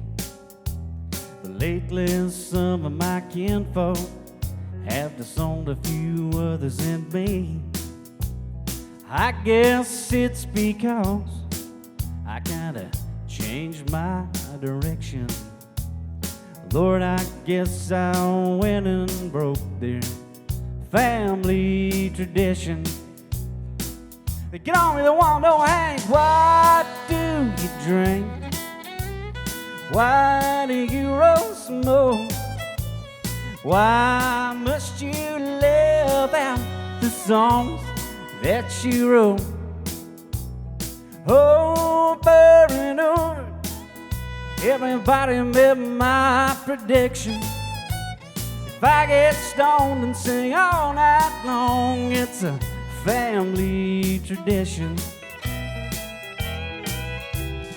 I am very proud of my daddy's name, although his kind of music and mine ain't exactly the same. Stop and think it over. Put yourself in my position. If I get stoned and sing all night long, it's a family tradition. So don't ask me, Hank, what do you drink? Why do you roast and bowl? Why must you live out the songs that you wrote? If I'm down in a honky-tonk, some old slick's trying to give me friction, leave me alone, I'm singing all night long. It's a family tradition.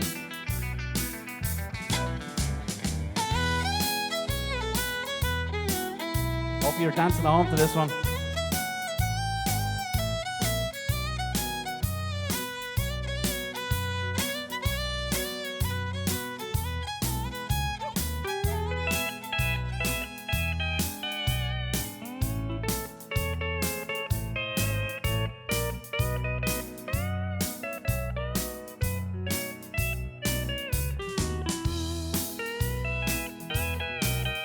Lordy, I have loved some ladies, and I have loved Jim Beam, and they both tried to kill me in 1973. When that doctor asked me, son, how do you get in this condition? Hey, Sawbones, I'm just carrying on an old family tradition. Don't ask me, Hank, what do you drink? Why do you roast and bowl?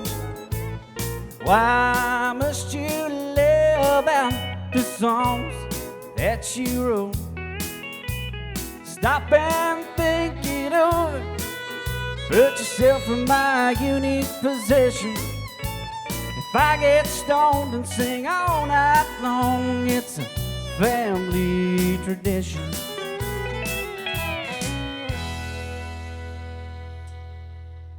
Thank you very much. Hope you guys enjoyed that at home. I don't get stoned and sing all night long, by the way. It's just a country song. It's not true. Just in case. I'm gonna do a song. Yeah, there we are. We'll crank that up a bit. There we are. I'm in tune and everything. I'm going to do a song that I got an opportunity to get up on stage. This is the very first time in 2.5 years that I actually got to get back up on stage. And as I said to Stephen earlier on, I'm used to playing pubs and stuff like that, but I managed to get up on this stage in the Well and Moat. And it was amazing.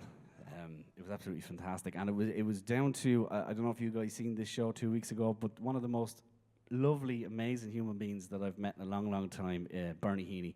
Not only is she an amazing country talent, but she's such a nice person, and her husband Brian as well is behind her every step of the way and everything that she does, and they're just a fantastic couple, really, really nice, and I'm so glad that I met them and that I get to call her a friend now, so, and hopefully myself and Bernie will be doing something in the future together.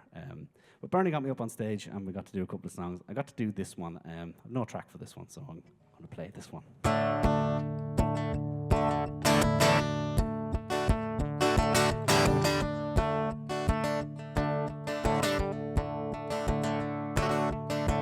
Busting flat in Baton Rouge, heading for a train, feeling nearly faded as my jeans. Bobby thumbed the diesel down just before it rained, took us all the way to New Orleans. I took my harpoon out of the dirty red bandana, blowing the saddle while Bobby sang the blues. That windshield wiper slapping time, man, Bobby clapping hands. We sang about every song that driver knew. Freedom's just another word for nothing left to lose. It ain't worth nothing, but it's free. Feeling good was easy, Lord, when Bobby sang the blues. Feeling good was good enough on me. good enough for me, Bobby McGee. From the coal mines of Kentucky to the California sun, Bobby shared the secrets of my soul. Lie right beside me, Lord, everything I'd done. Every night she kept me from the cold. Somewhere near Salinas, Lord, I let her slip away, searching for the home I hope she finds. I trade all my tomorrows for a single yesterday, holding Bobby's body next to mine. Freedom's just another word for nothing left to lose. Nothing ain't worth nothing, but it's free. Feeling good was easy, Lord, when Bobby sang the blues. Feeling good was good enough for me. Good enough for me and Bobby McGee. Easiest part. Sha-la-la-la-la-la, sha-la-la-la, sha-la-la, me and Bobby McGee. Sha-la-la-la-la-la, sha-la-la-la, sha-la-la, me and Bobby McGee. Freedom's just another word for nothing left to lose. Nothing ain't worth nothing, but it's free. Feeling good was easy, Lord, when Bobby sang the blues. Feeling good was good enough for me. Good enough for me, Bobby McGee.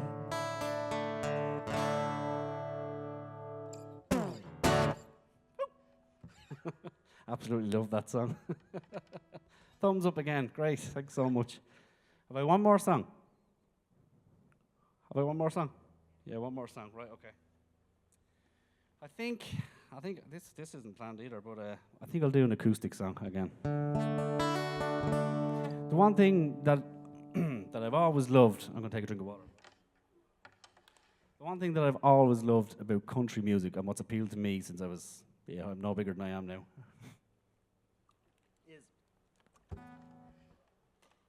is the fact that it's very much like, and I'm sure myself and Stephen will talk about this now, it's very much like stories, real life stories brought to music, very much like the Irish music is, and that's something that's always appealed to me when you hear it. And this next song it's only a recent release in the last couple of years by a lady called Miranda Lambert, and I recorded this song at home and I sent it to my dad. My dad absolutely loves it, so he'll be pretty happy that I'm doing this one tonight. But you take a story like The Wizard of Oz that you wouldn't think is a conventional kind of a country song or whatever, and turn it into this story. And I think you guys will like this one.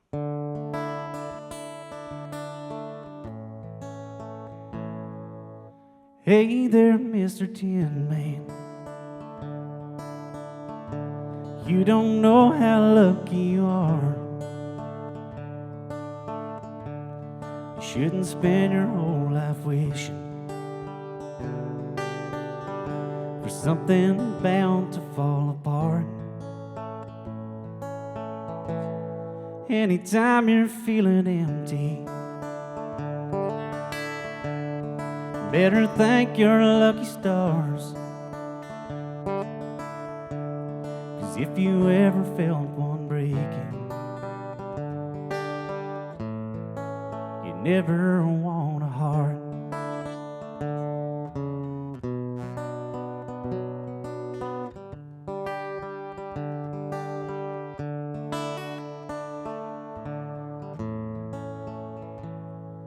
Hey there, Mr. Tin Man.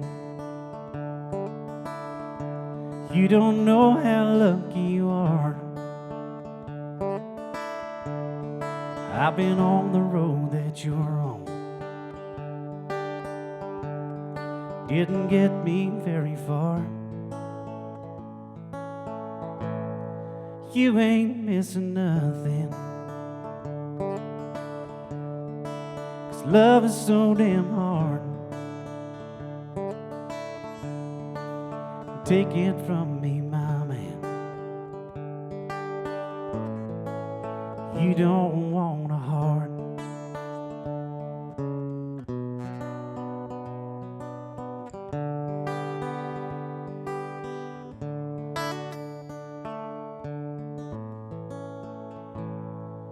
Hey there, Mr. Tin Man.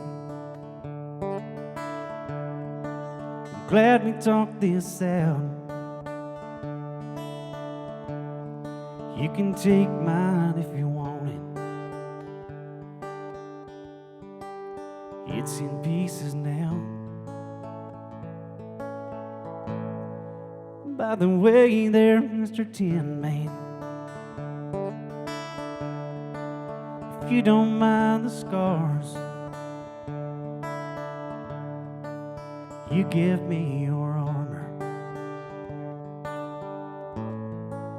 You can have my heart.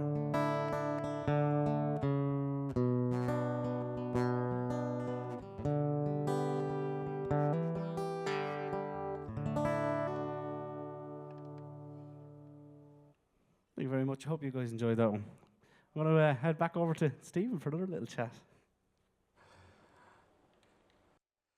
Lovely, Noel, absolutely lovely. And while you were playing, I was actually chatting to your son, who I didn't realise was a singer as well, and I was offering to get up on stage, and he was agreeing. So we have to organise the next time that you're over here. We'll have Joshua up to sing a song with you as well, which is great. I'm going to ask you over again, Noel, to have another yap. Now I really want to find out this question that I was wondering: why did you move from Carlow to Wikclow?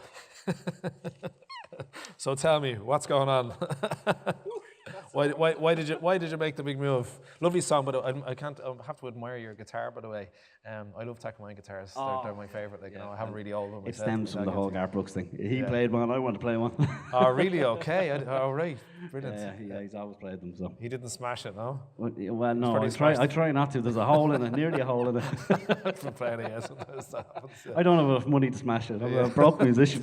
I remember seeing some of the concerts of Garth Brooks smashing the guitars, and I was just like, oh no! Like, just give me. Wasn't he like just ahead of what everybody else was doing at the time? Like nobody was doing that kind of stuff. No. It was unreal. Like, yeah, it was really cool. Some of the stunts, like jumping into the audience, swinging into, like, so unreal. It's just like, amazing. Absolutely fearless. So anyway, come on, tell me a little bit more about yourself. Why did you move to Wikclow anyway, and when did that move happen? Jeez, how long am I in Wikclow now? 17 years. I have a 16-year-old, so I'm gauging it off him. Okay, well that makes sense then, fair enough, yeah. It was, you know what it was? My wife is from Dublin, and I'm from Carlow, as you know. So we met in Carlow. She was in college down there. We met in a nightclub, like all good relationships start in Ireland, you know. Oh, yeah. So yeah, it was kind of a halfway between where my parents lived in Carlow and then her in Dublin. So and I've worked from the age of 17, and I used to work in Sandyford a lot. So I commuted up and down, and I used to pass through Blessington every day. And with the lakes and everything, I used to say, oh, geez, I'd love to live there. It's a really nice village, you know. It is a nice place. And now I want to live in LA, but no, I absolutely love Blessington. And I was only talking to people earlier on, and I was saying, you know, when you're having one of those days where your head is full of madness that's gone on from the day or whatever, it's so nice to throw the dog in the car, up to the hills or the lakes, and just have a nice walk, relax, and your head is so cleared when you come back. Like, it's amazing what it does for you. Couldn't agree more. I'm from Tala, just down the road here from the centre, and like Blessington was just a lovely, lovely place to be out. Especially that we were even talking Darren earlier, talking about, like, you know, doing the canoeing and the kayaking, like, you know. That's right, Darren. I'm going to have to meet up with Darren now doing the kayaking. Yeah. Come here, you're singing, we've had Bernie on, and you mentioned Bernie Heaney, like, you know. Yeah. The difference between the music, you're playing different music, it's country music, but it's different music as well from Bernie as well, and some of the Irish country singers, like, you know. How do you differentiate between Irish country music and American country music? It's a question I always want to ask people. That's the thing about Bernie, and there's probably not a lot of people know this about her. Like, Bernie can, and it's amazing because I'm into the American country music and the Irish country music. It's a certain kind of sound you have to put on it for the radio, and I totally get that. But growing up listening to American country music, that's the way I want to write. That's what I want to put out there. Could be in the wrong country for it, but look, it's something that I want to do, and it means a lot to me.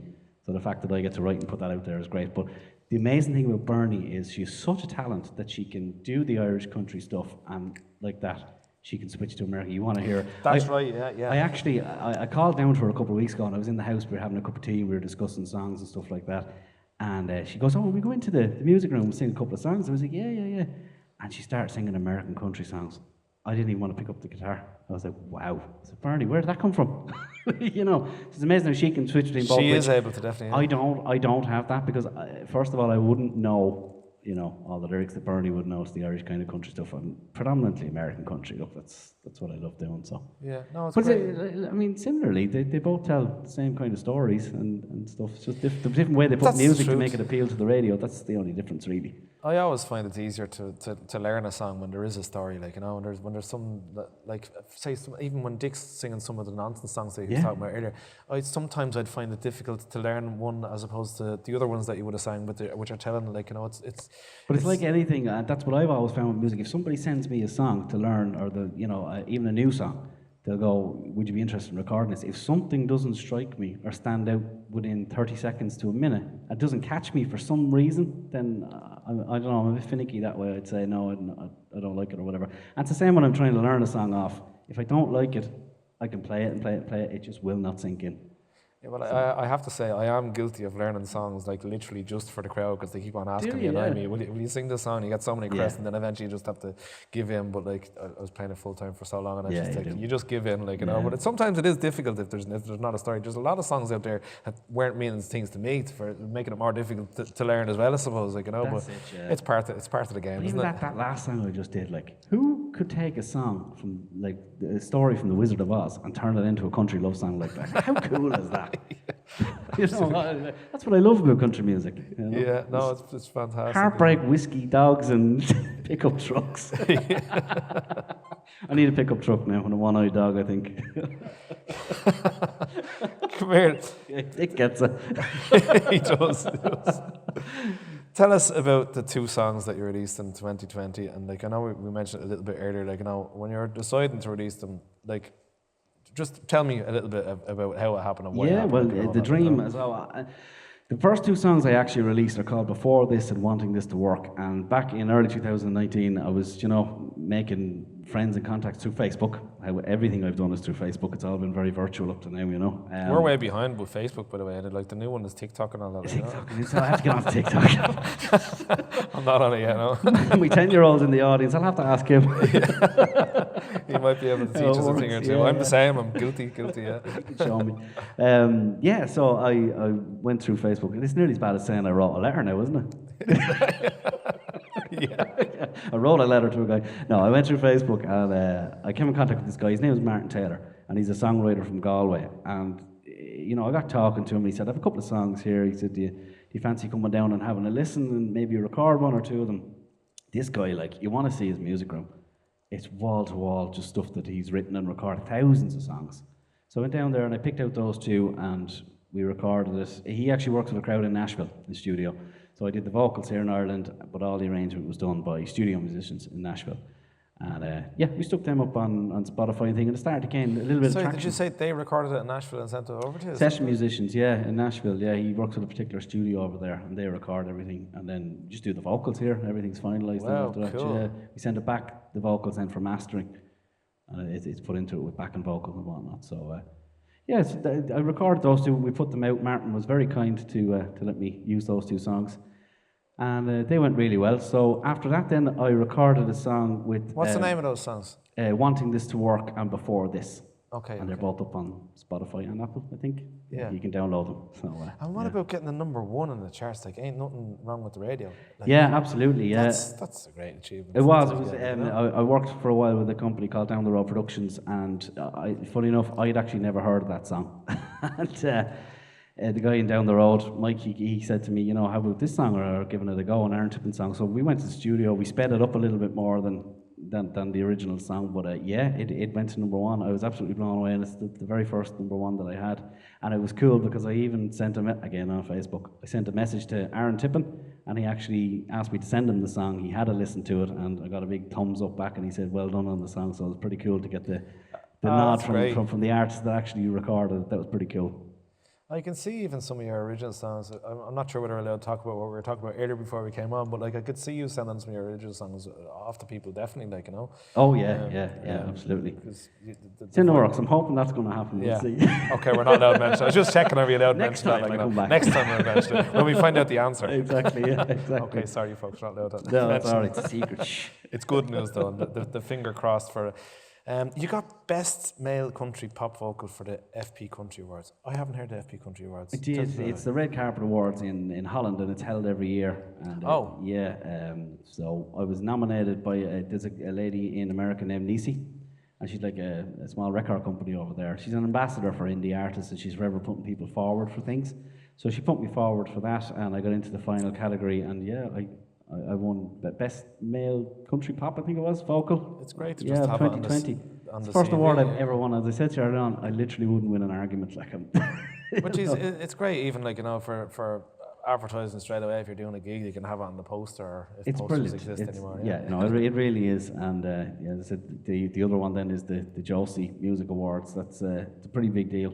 The one it's been held in Dollywood. I didn't realise. Again, I was put forward for it.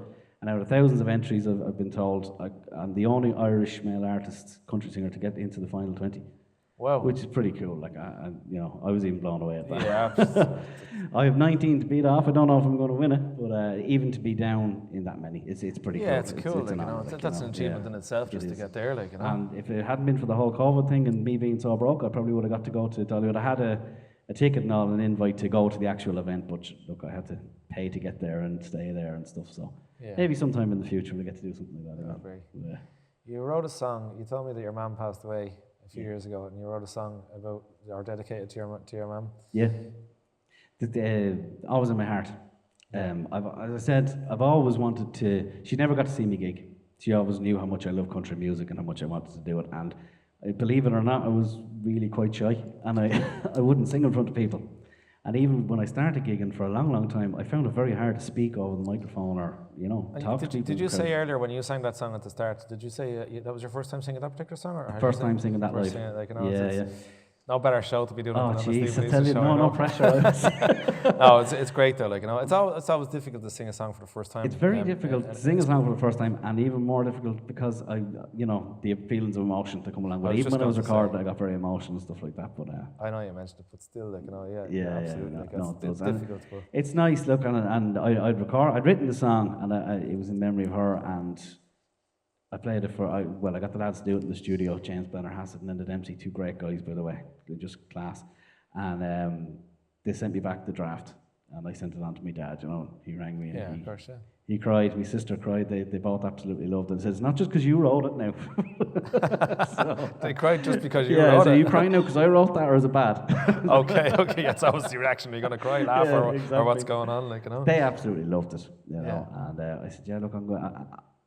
I was honoured to go. Look, I'm going to stick that out as the very first original single. And you always have hopes when you put something out that it's going to do well in the charts, but that one did extremely well. Like, it went to #1 in the country charts, and it knocked Coldplay off the actual overall charts, and it was at #1 for 3 days. So that's pretty cool. I was really chuffed with that. It's great just to say. Yeah, I was so delighted that the people actually downloaded it and listened to it, like, even more so. And the amount of messages that I had from around the world from people that said it's, you know, and as a songwriter, that's what I was saying, your job is to stir up some emotion in somebody or move them in some kind of way. You know, like I do when I listen to songs.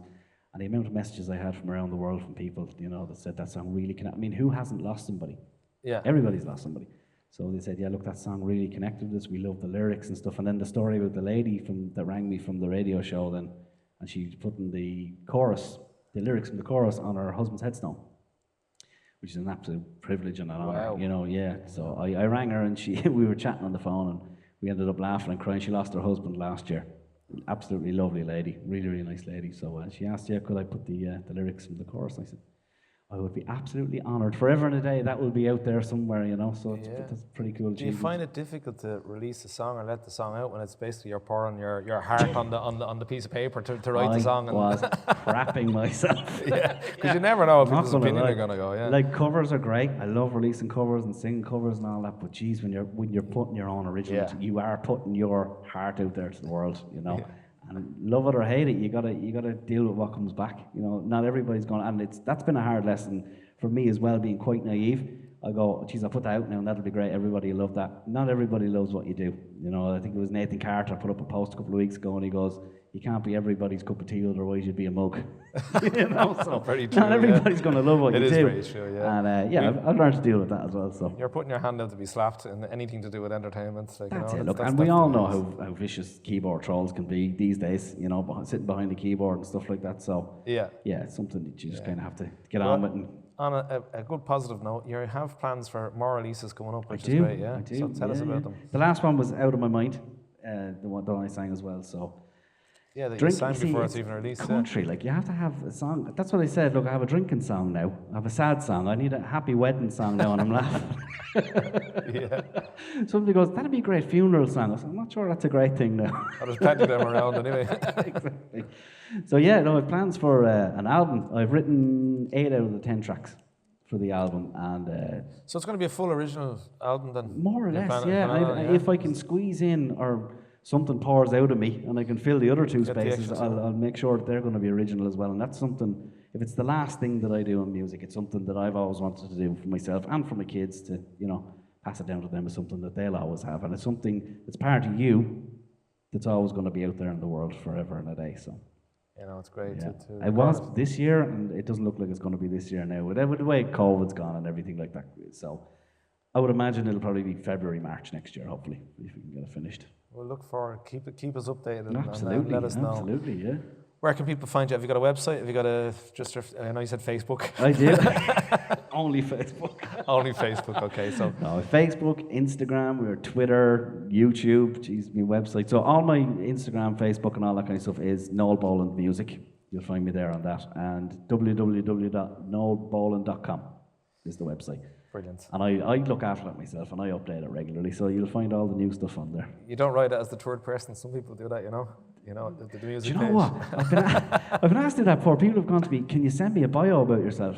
And I'm like, what do you want me to do? They go, like, just talk about yourself. And that sounds easy on the outset, but it's actually not like. It is, isn't it? No, Like, you're because sitting there going, what do we say?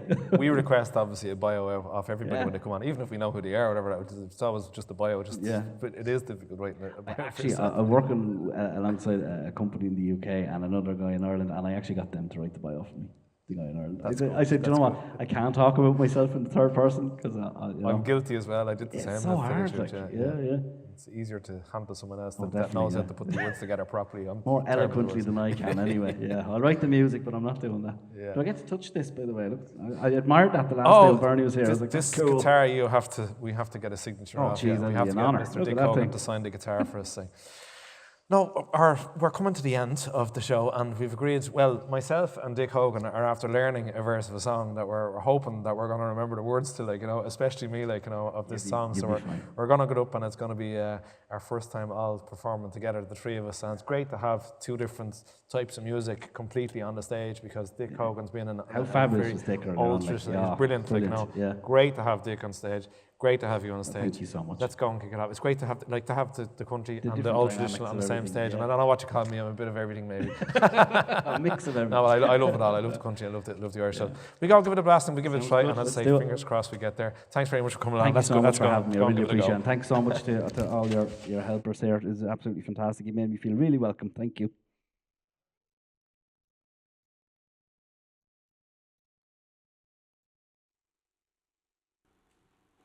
Well done, Noel. No bother to. Huh?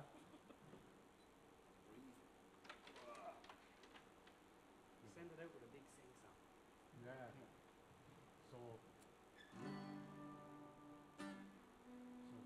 sort of step back a bit from the last chorus.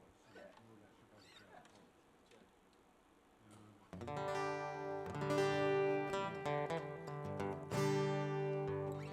Da da da. Yeah, you introduce. Yeah, tell them what we're doing. I don't think I said it. They're not going to guess. This song that we're going to do, since I was that height, I've absolutely loved and adored this song. And during my Facebook journey, as I said, everything's been very virtual for me. I did a video of this, and it was sent to the man himself, Johnny McAvoy, and he sent me back a really, really lovely message, giving it the old thumbs up and the seal of approval. So I'm delighted that these guys are joining me on stage, Dick and Stephen. We're going to take a verse each and we'll see how it goes. This song is called Michael from Johnny McAvoy.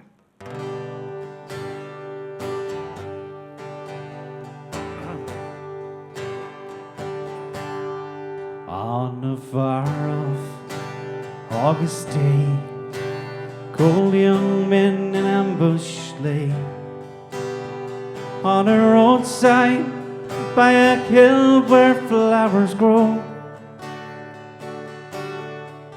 So much hate for one so young, who was right and who was wrong. Though 1,000 years may pass, we'll never know. Candles dripping blood, they place beside your shoulders.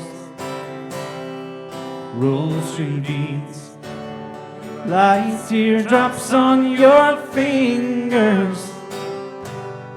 Friends and comrades standing by, in their grief they wonder why. Michael, in their hour of need, you have to go. As the evening twilight came, gently fell the autumn rain. Oh, but you lay still and silent on the ground,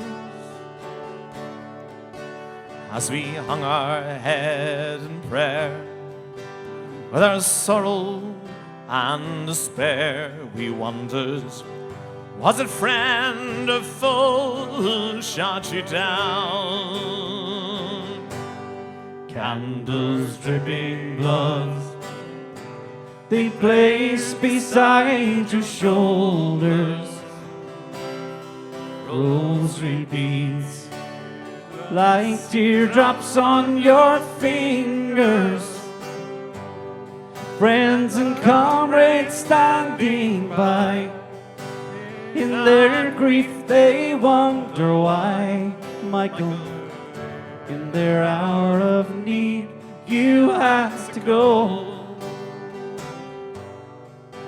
Now the flame that you held high, when you called out to the sky to end this senseless killing and this shame, has now passed to other hands and is carried through the land. My son not finch to even speak your name. Candles dripping blood, They place beside your shoulders. Rosary beads like teardrops on your fingers. Friends and comrades standing by, in their grief they wonder why. Michael, in their hour of need, you had to go. Michael, in their hour of need, why did you go? Mr. Noel Boland and Dick Hogan, thank you very much, lads. I really appreciate it. Thank you for coming along. Brilliant show. Excellent to have you on stage with me. Folks, don't get to tune in this time, same time, not this time, same time next week, 7 p.m. We've got Rachel Grace. Look forward to seeing it again. Thank you very much and good night.